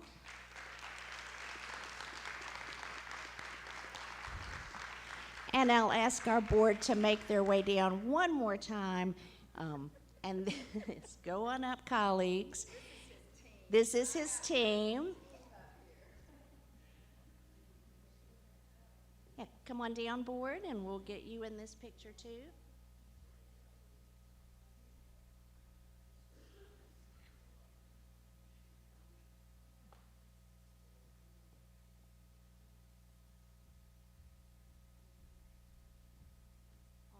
At this time, Dr. Hooker, board, come on down. And don't worry, family. I thought we had a really interesting topic on the agenda, but I know you all are here to have your picture taken too, so we're going to get to you next. All right, Scott, we got it? Can we see everybody? Can't see you. There you go. There we go.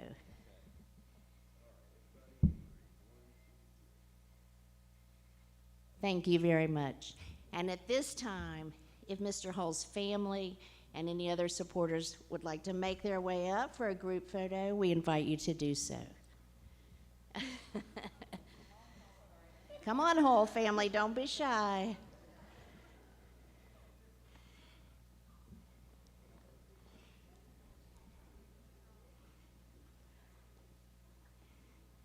Go on up.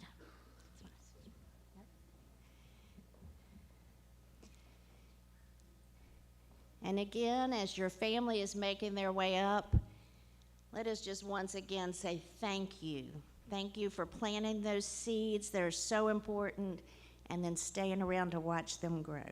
We appreciate you, Mr. Hall. Got it? Do we see everybody? I think we're close, yeah. There you, yeah, you right there. All right. Okay, look All right, this way and looking this way. smile.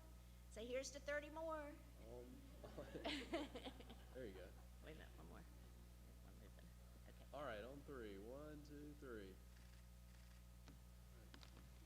Thank you all so much for loaning us your family member.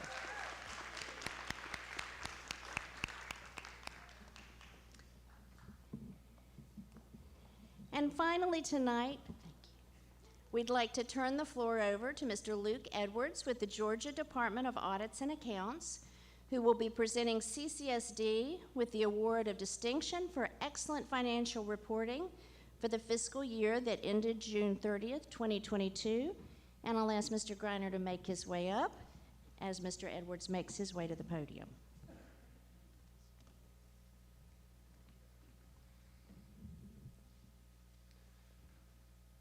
Good evening, Dr. Hooker, Dr. Gant, all other board members. Like Ms. Moore said, I'm Luke Edwards on behalf of the State Department of Audits. I was the engagement lead on the fiscal year 2022. Can you speak a little bit louder and closer to the microphone? Yes, I can. I was the engagement lead on the fiscal year 2022 audit, and we have our schedule for next year too, and so I will be back for the FY23 audit. And I'm going to give the description of this award that we're presenting tonight, and then go through some of the criteria that had to be met to get the award. And our department describes this as an award of distinction is presented to Clark County Board of Education that has submitted quality financial statements and supporting documentation in a timely manner, whose annual financial report is given an unmodified audit opinion and is free of any significant deficiencies or material weaknesses, and comply with all transparency and government requirements. And the 7 criteria that were met is, the first one is the timeliness of the financial statements that were submitted to us. And the big date there is the financial statements have to get to us by November 15th, which we know is not easy. And number 2 is the quality of the financial statements. It has to be a set of statements that require minimal adjustments by us during the audit. Number 3 is quality audit documentation, and that is that appropriate audit documentation is provided to us timely. Number 4, resolutions of issues. Any issues that come up on the audit are resolved in a timely manner. Number 5 is, I think, one of the biggest ones. Key staff are readily available and cooperative throughout the audit. And we know that the audit is a team effort, and there are a lot of people involved to get this thing out the door. So a big thank you to all of those on the finance team to help us get this audit completed. It was my first year running Clark County, but as the engagement lead, but it was a pleasure working with you all. And number 6, there can be no findings noted in the audit, and that's just large issues that we would have noted and found. And lastly, number 7, a clean audit opinion has to be issued, and this just means that all of the account balances that are presented on the financial statements were correct within our margin of error. And all of those criteria were met. Not only were they met this year, but this is the 3rd year in the row that the award has been given.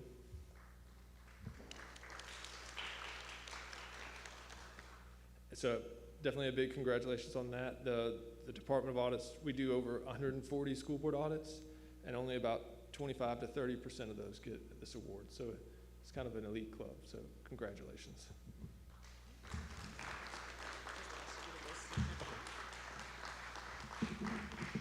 At this time, we'll take some photos. Dr. Hooker, if you'll make your way down, and board, please join us as well. This is a team effort. Okay.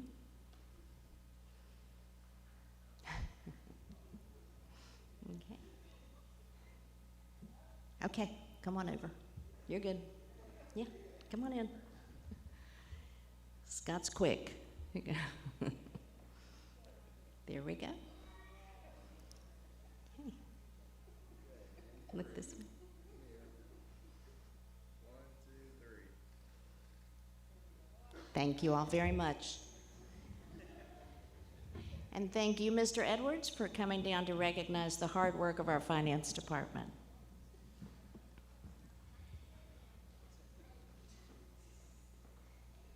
Now, before I conclude the recognitions and turn it back over to the board, I would like to acknowledge one more milestone.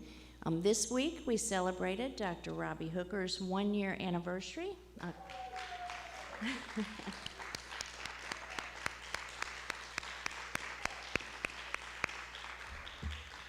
I'm pleased to tell you there's cake in the lobby if you would like some, and it's delicious. So thank you for a wonderful year, and thank you to our board for being so supportive of that year. At this time, I'll turn the floor back over to the board and Dr. Hooker so they can share any recognitions they choose to. Thank you. Thank you, Dr. Moore, and thanks to the recipients for tonight's event. Thanks. Thank you, Dr. Moore, and congratulations. I know many have left. To our recipients. I will open the floor up for my board colleagues if there are any announcements or recognitions you would like to make at this time. Ms. Hall. Just a small shout out to Gaines Elementary School. We've done parent-teacher conferences, but and those were phenomenal. But there have been several instances over the past couple of weeks when I'm going to pick up after school, and children are coming back into the building because they don't want to leave. And I think that's a testament of children loving to be at school, and that's a product of the adults there. So I just want to give Gaines Elementary School a shout out because I think that's amazing when elementary school students are coming back, and mine is like, why are you picking me up early from after school? So thank you.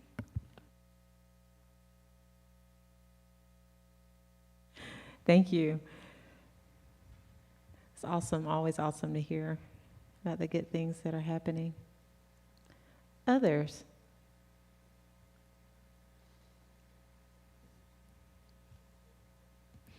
All right. Oh, okay. Okay. All right, we are going to move forward to item 5. These are our public comments. I have on my list here 2 people for public comments. Just want to read a couple of reminders from policy BCBI to guide our public comments. One is that each individual will have up to 3 minutes to speak, and at this point, remarks must be concluded. Also, no speaker will indulge in personal attacks, and all comments are to be addressed directly to the Board of Education. Thirdly, at a board meeting, board members will not respond to questions or comments from the public. The district may respond to public input as needed or appropriately within 10 working days. And then lastly, the use of obscene, profane, vulgar, physically threatening, or abusive remarks will not be allowed. Loud and boisterous conduct or comments by speakers and members of the audience aren't allowed. For more information on our public participation in board meetings, again, I would refer you to policy BCBI. The first speaker that I have for the evening is Marianne Rodriguez.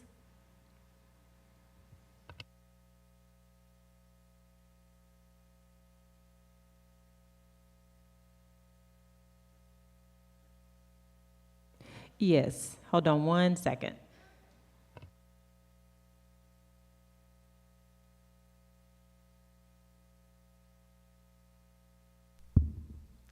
Hi, my name is Marianne Rodriguez. I have a son that has been attending Clark County schools since he began with early Head Start. Our experience has been wonderful so far. I have been also lucky to have worked for Clark County for the last 4 years.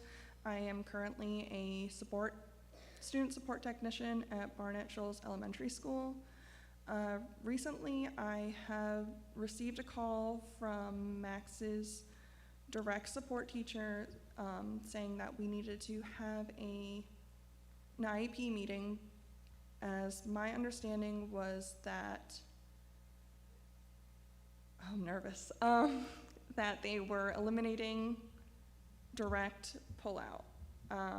So we had this IEP meeting, and I was led to believe that this was a countywide decision.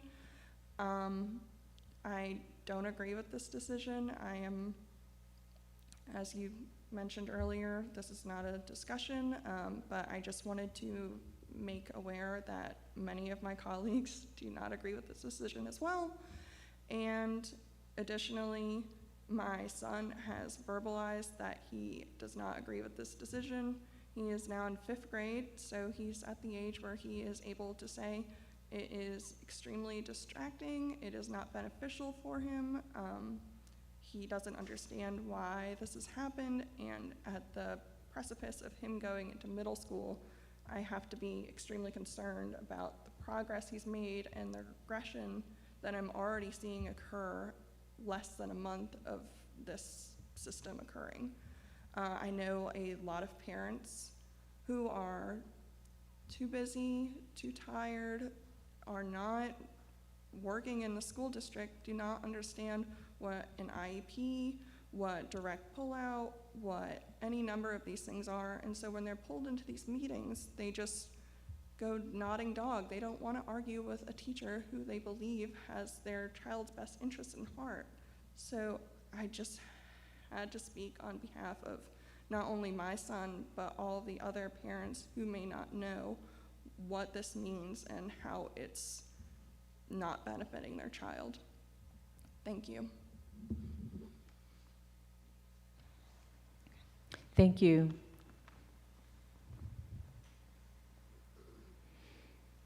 Our next speaker is Ramsey Nix.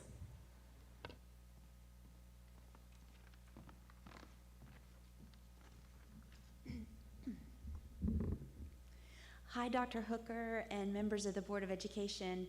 Thank you again for your service to our students. My name is Ramsey Nix, and I have a 3rd grader and a 6th grader in Clark County Schools. I'm here today to express my support for the creation of an advisory committee on district sustainability.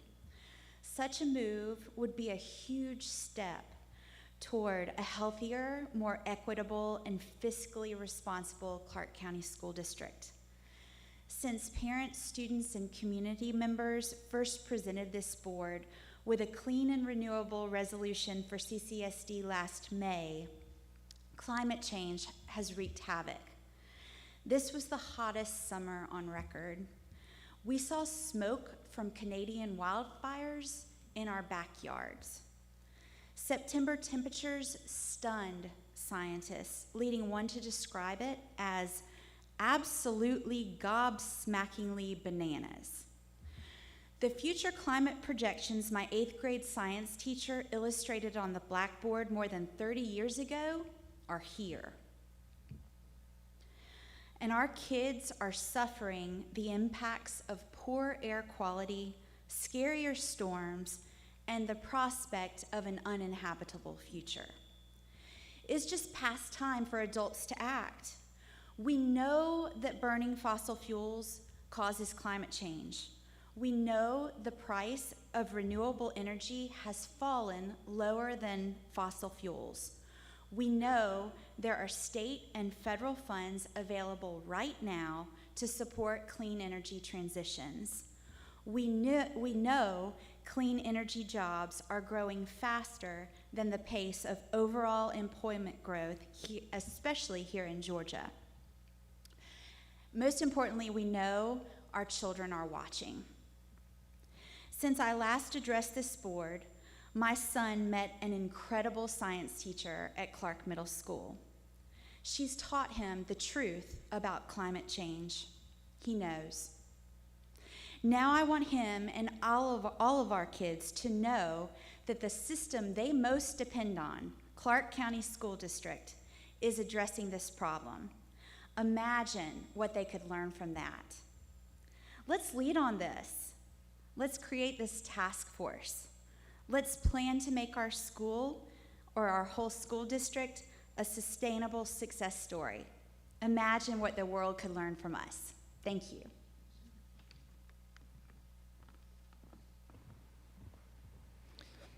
Thank you. Thank you, Marianne and Ramsey, for your public comments. That concludes the public comments based on what I have here, okay?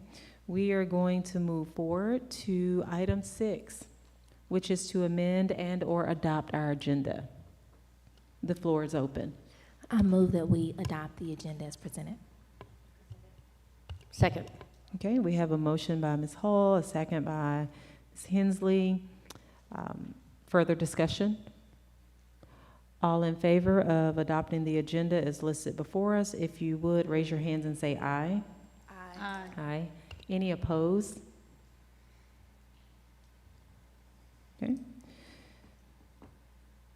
We'll move forward then with item 7, that is the superintendent's report. Dr. Hooker? Thank you, Madam Chair. Some remarks for today. October is National Principals Month, and we've celebrated with our principals at our PLC on Tuesday. Our PR department has done great social media outlets for our principals. National Custodian Day was October the 2nd. I was able to spend some time with them and get some input from them. We've also formed an advisory committee for our custodial staff that we will be meeting quarterly, and we're excited about that. Our first meeting is on November the 10th at 9 a.m. This month is also Bullying Prevention Month. National Pre-K Week was October the 2nd through the 6th, and this month we celebrate 30 years of pre-K and Ccsd. Congratulations and many thanks to Mr. Greg Hull for his service to Ccsd for the past 3 decades. The 3 finalists for this year's District Teacher of the Year have been announced. Ms. Jacqueline Spencer from Cleveland Road Elementary, Mr. Gary Grant, Clark Middle School, and Mr. Brad Williford from Clark Central High School. The District Teacher of the Year and Support Person of the Year will be announced at our banquet on Tuesday, October the 24th.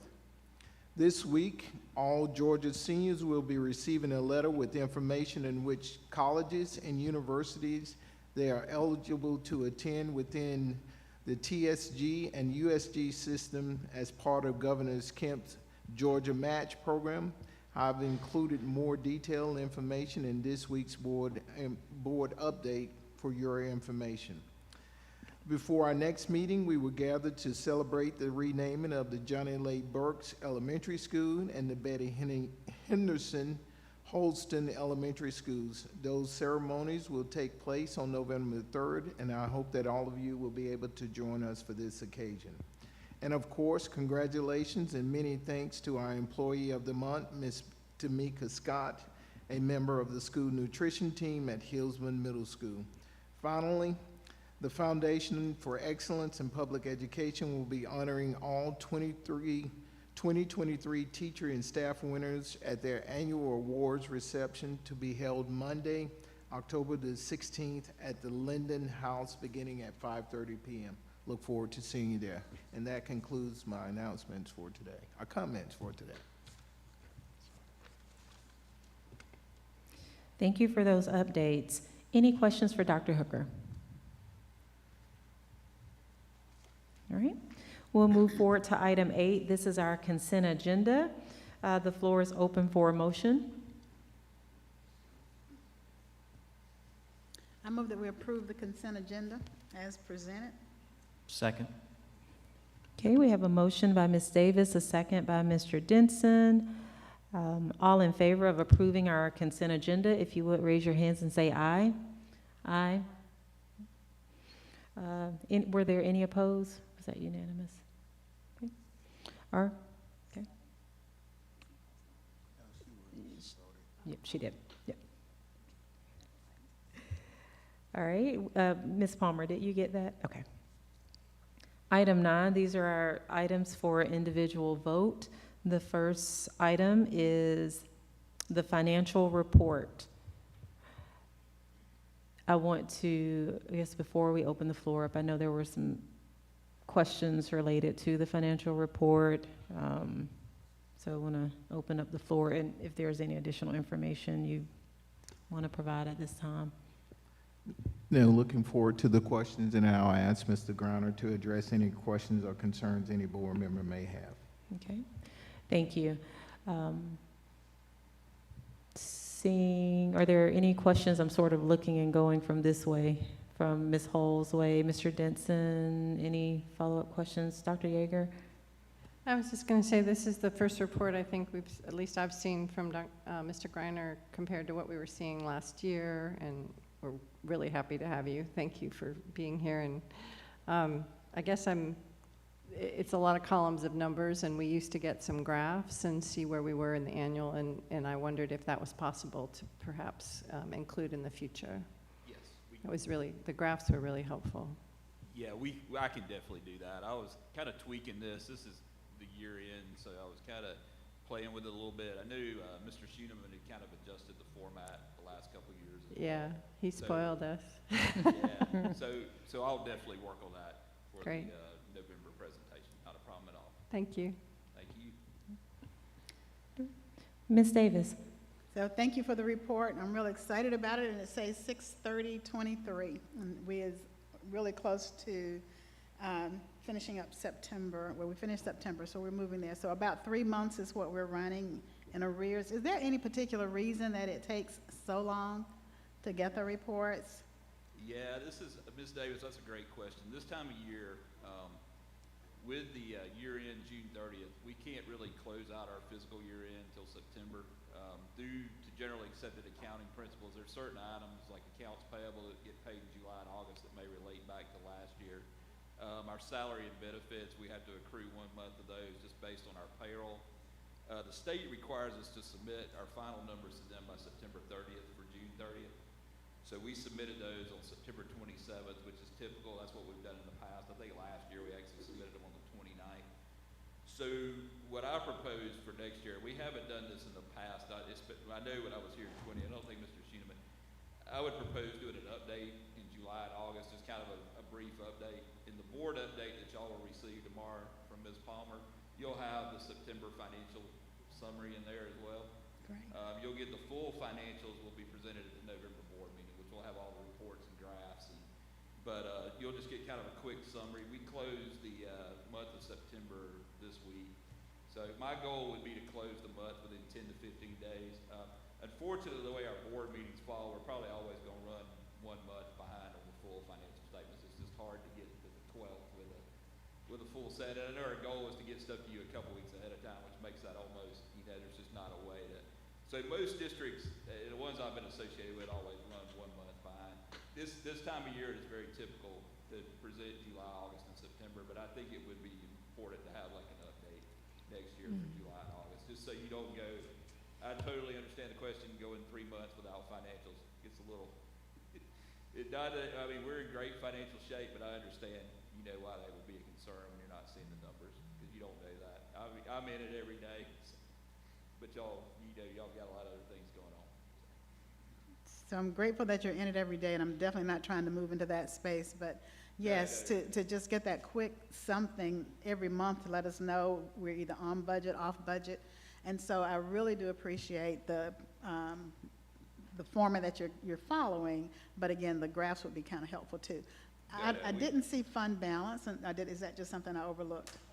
It's in the very in that very summary page? Yeah, it is. We ended the year. Oh, I see it now. A little over 54 million. We had budgeted that we would use, I I think y'all approved an amendment September, October, November last year that took it from a balanced budget to where $7.5 million was gonna be used to fund balance. We only ended up using 5.1 million. We're still at 25%. Good. The other budgeted expenditures for FY '24, keeping in mind the 15% is the, so we're still well above that, so we have, room to do certain things there as well as we look forward to next year's budget. Keep it in mind with, as Dr. Elder mentioned earlier, we do have some ARPA expenditures that we're gonna have to account for in the FY '25 budget that have been covered under that program. Thank you very much. That's very helpful to me. Thank you.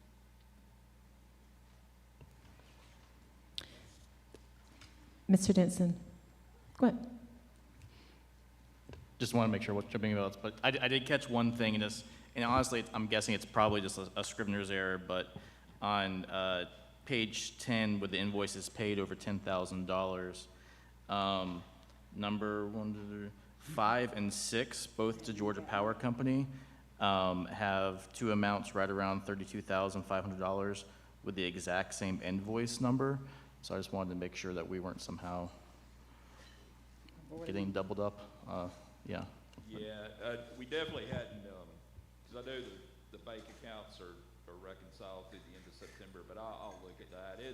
That is a good point. That was pulled straight in from Munis, but it may have just been an error in the import. Yeah, that's why I assume. I just want to make sure that we either have one school that was somehow double the electricity of everybody else or something like that. Yeah, so. But I'll definitely look at that. Thank you, sir. Update on that.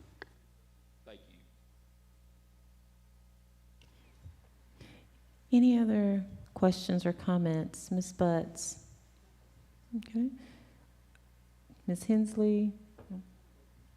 Dr. Anderson? All right, the floor is open.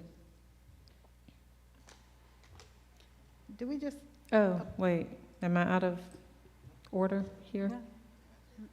No, I think we just accept it, right? We don't vote for it, do we? We don't approve it, right? I move that we accept the financial report. I'm sorry, let me back up. Ms. Davis, what were you saying? I didn't think we voted on this. We just accept it, right? Okay. Is that what we're doing? Honestly, I can't remember. Okay, it's been a while, Yes. hasn't it?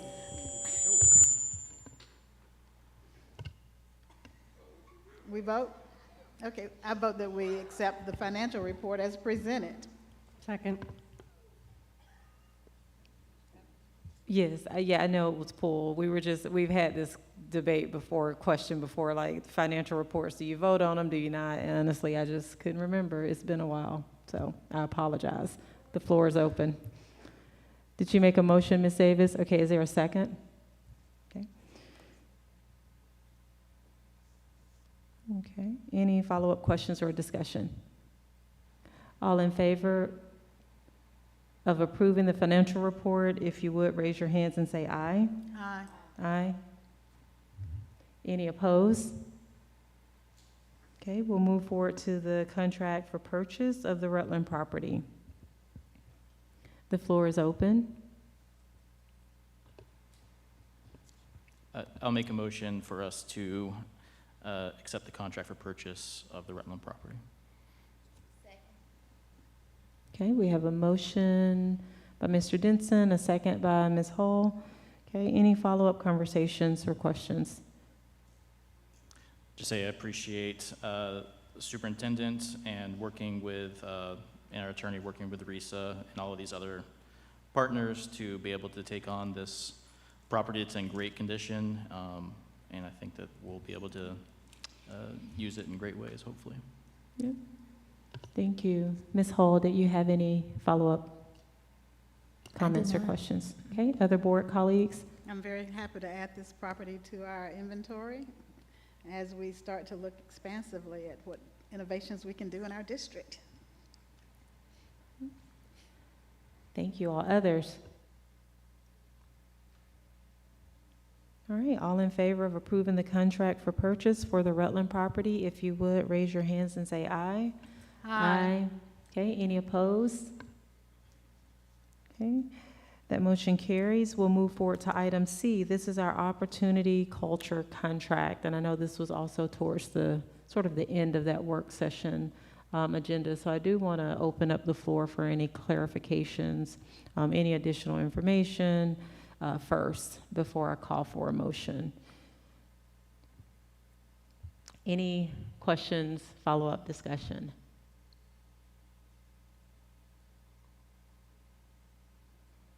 Yeah, again.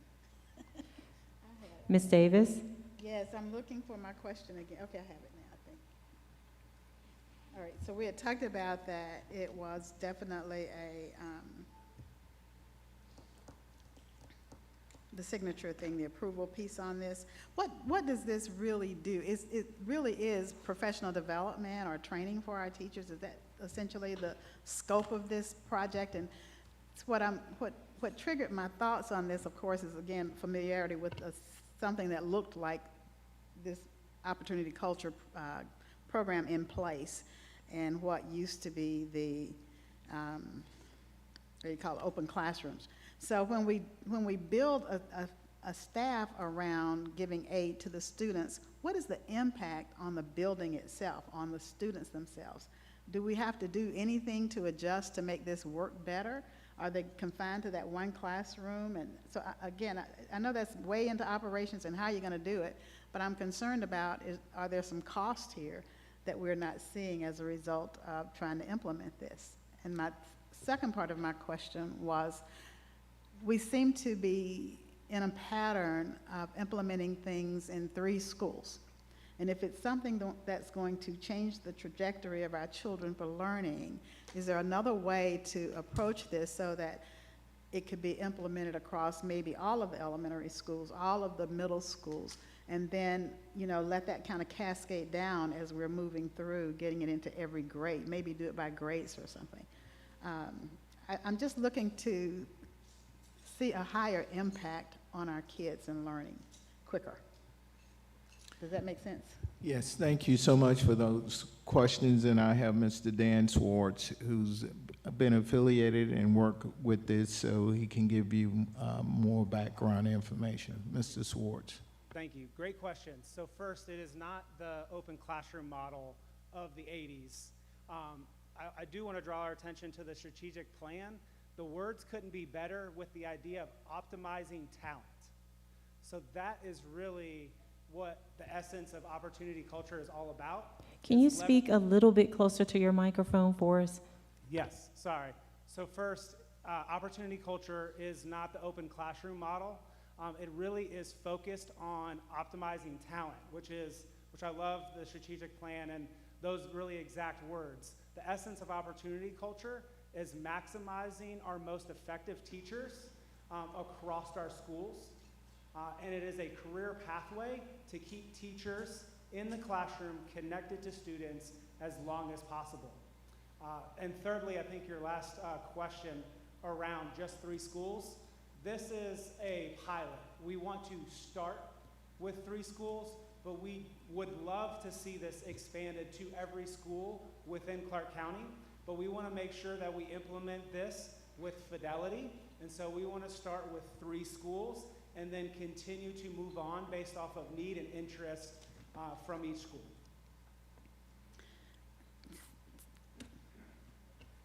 May I? Thank you. May Yes. I ask, so with the implementation, we're saying that this is something that is going to help, right, our teachers and the staff that you're developing, but it's optional for $250,000. Is it optional, or will it be a part of the improvement plan at every school that implements it? I understand it's a pilot, but I believe in the response that I read, it sounds like we can spend this money and they can choose not to do it. And so my question would be, were they engaged in this process of choosing this plan, or where did this originate? We did a readiness assessment, and we surveyed district leadership, school leadership, and teachers, and they all were excited about the potential of opportunity culture. 3 schools have said, yes, we will implement opportunity culture pending board approval. And so 3 schools have opted in as early adopters for this innovative model.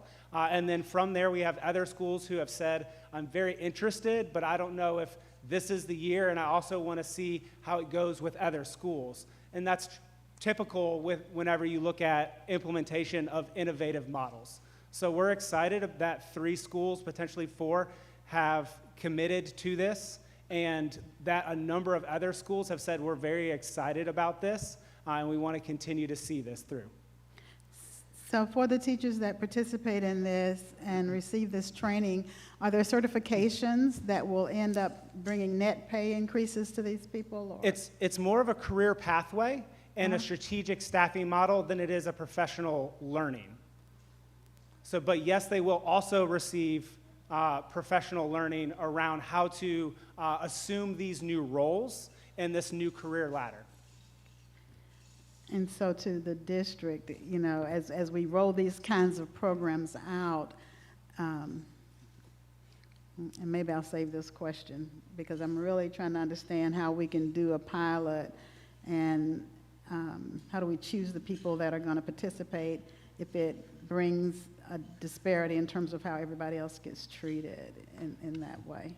We've had 2 salary studies and adjustments since I've been on this board for 10 years. And I see this as having a potential to lead us to a 3rd study. And I really would love to get a better feel for a strategic plan in terms of how we are going to manage that environment. And I'm wondering if the feedback that you received offered any alternative suggestions to how it could be implemented. No, there was not. This is not a compensation strategy. This is a career pathway strategy that connects our most excellent students, our most excellent teachers with more students, thus maximizing their capabilities and driving more student achievement impact. Thank you. Other questions or thoughts? Dr. Anderson. In your presentation, you talked a lot about the extra compensation for these teachers, because it just seems to me that when you talk about adding additional time and responsibilities to exceptional teachers, there's still the potential for burnout. So while we're trying to create this sort of, I guess, natural pathway towards retention, I also see a potential unintended consequence of burnout. Where it's been implemented, there's higher retention within this career pathway. So they actually get to do what they love, and they get paid more for the responsibility that they take on. And so many times, the only opportunity that teachers have to increase their earning potential and to have a larger impact on a school is by becoming an assistant principal or a principal, thus creating a larger distance from when every teacher I talked to got into education to make a change and drive and promote student learning. And so this career pathway actually encourages them and excites them because they now have the opportunity to make a larger impact and earn more money, all while staying in the classroom. So the retention rates are in the 90s where it's been implemented for those folks who have taken on these roles.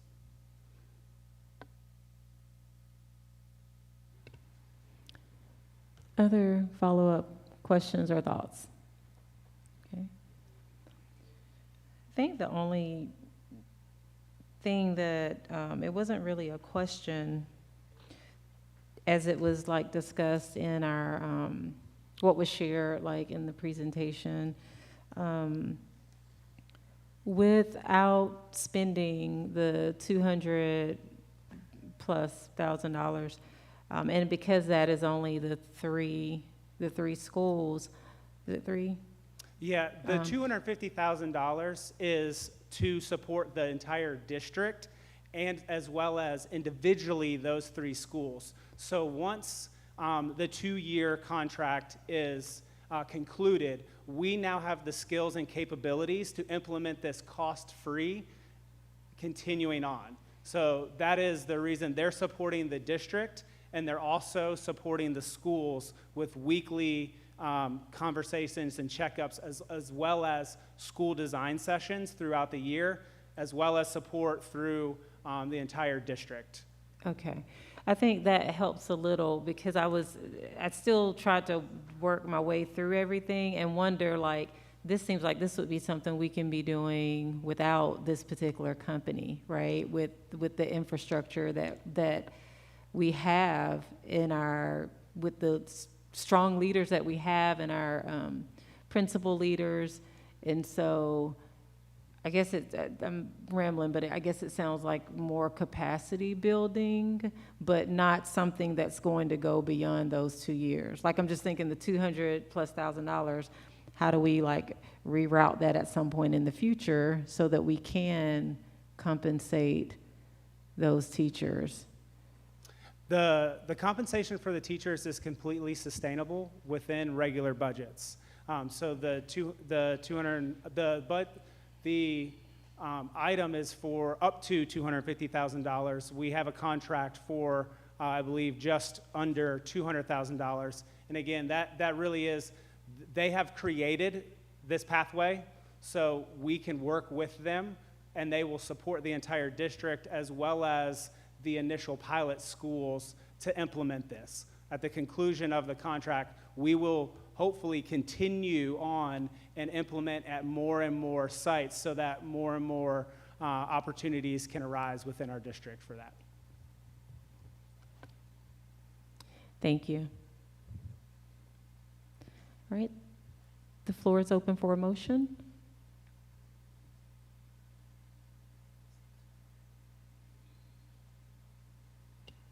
I move that we vote to accept the Opportunity Culture contract. Second. Okay, we have a motion by Ms. Hall, a second by Dr. Yeager. Any follow-up comments from you, Ms. Hall? There are none. No. Okay, and Dr. Yeager? I just really appreciate, Dan, your explanation. That makes more sense, because it seemed like you were just creating more bureaucracy, and I get it now that you're actually keeping the best teachers in touch with their students rather than promoting them to assistant principals. Thank you for that explanation. Okay, any other comments before we take action? Yep. Just a quick comment that when I see this type of funding going into a specific program and there's the intention of piloting it and then rolling it out, like, I've heard this language before, and I remember very specifically the restorative justice programs that we approved that were supposed to start as a pilot program in 3-4 schools, and I have no idea where that money went. So this is where I'm so conflicted about this contract. I think it's a wonderful idea. I'm just really worried about the implementation of it long-term, and then us being able to justify voting and approving that large amount of money. I still don't know where I'm going to land. Okay. Yeah, Mr. Denson.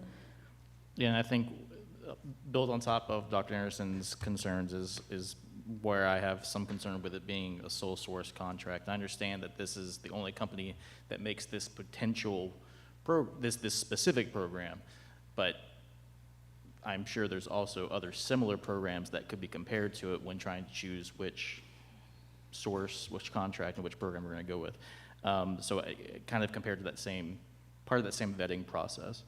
And then my one question, which I'm not sure, so I know we had the video presentation in our board update for this, and also to the some of the stuff that we had in the work session.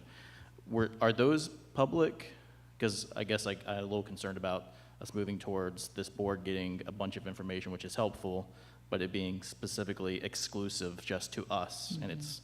You mean the board updates, or all of the content inside of the board updates? Well, there was specifically a video explaining this item in the board update, like a 14-minute presentation or something, 15-minute presentation, and like over an hour of information presentations from the other stuff, and I'm concerned that that's not available to the public and therefore transparent when it normally would be if it was being presented here in this meeting. So. We'll be glad to make that public. Team on tomorrow, we'll send that out, put it on the website for our constituents to watch. Thank you. Okay. Any other thoughts, Ms. Davis? I just have one more question. How many, I know that there was an assessment done prior to the people that signed on, so all of the schools had exposure to this program before the decision was made about the 3, potentially 4? That's correct, and all expressed some strong optimism towards it. Okay, great. And are these elementary, middle, or high schools All of our schools. that are included in the pilot? Oh, in the pilot, there are 2 elementary schools and 1 middle school. Thank you. I did have a question. Are there metrics to be able to track, again, that our efforts to close that achievement gap with the schools that will use this program? So will we be able to say, this program did this versus it being a new instructional program or something else that we're doing to diminish that gap? Will we be able to track the success of this program? So yes, we will be able to track the success of the program. Part of the work that they do is surveys and research, but I don't want to diminish the work that the academics team is doing with Wit and Wisdom to say that it's going to be one thing or another. I really do believe it's the marriage of the both that will lead to the highest optimal success. And I get it. I guess I'm just trying to process out before I make up in my mind where I'm voting. I know the marriage would be beautiful, but I want to be able to understand in the divorce, like, where we're spending our money. Is it we need to put it here, or are we needing to put it here because this is just, it's not as effective? So I get that, but I want to know where we're spending money, how we're going to be able to track it to say this was a smart purchase. Where they have had implementation, they have had 2 independent studies that showed that they have increased a half of year of learning within those schools. So it is proven research-wise on 2 independent studies to increase student achievement. All right. Dr. Yeager and Ms. Hull. Sorry, I was just saying the retention piece he mentioned earlier is also part of our strategic plan, teacher retention. And so if you see the retention going up in these programs, that would also be a measure of success. All right. All right. So we had a motion by Ms. Hull, a second by Dr. Yeager. All in favor of approving the opportunity culture contract, if you would raise your hands and say aye. Aye. Any opposed, the same signs? Okay. So that vote passes. Ms. Palmer, did you get those votes? All right. We will move to item 10. This is adjournment. The floor is open for a motion. Second. Okay, we have a motion by Ms. Hall, a second by Ms. Davis. Seeing that there are no objections, we are adjourned at 8:02 p.m. Thank you.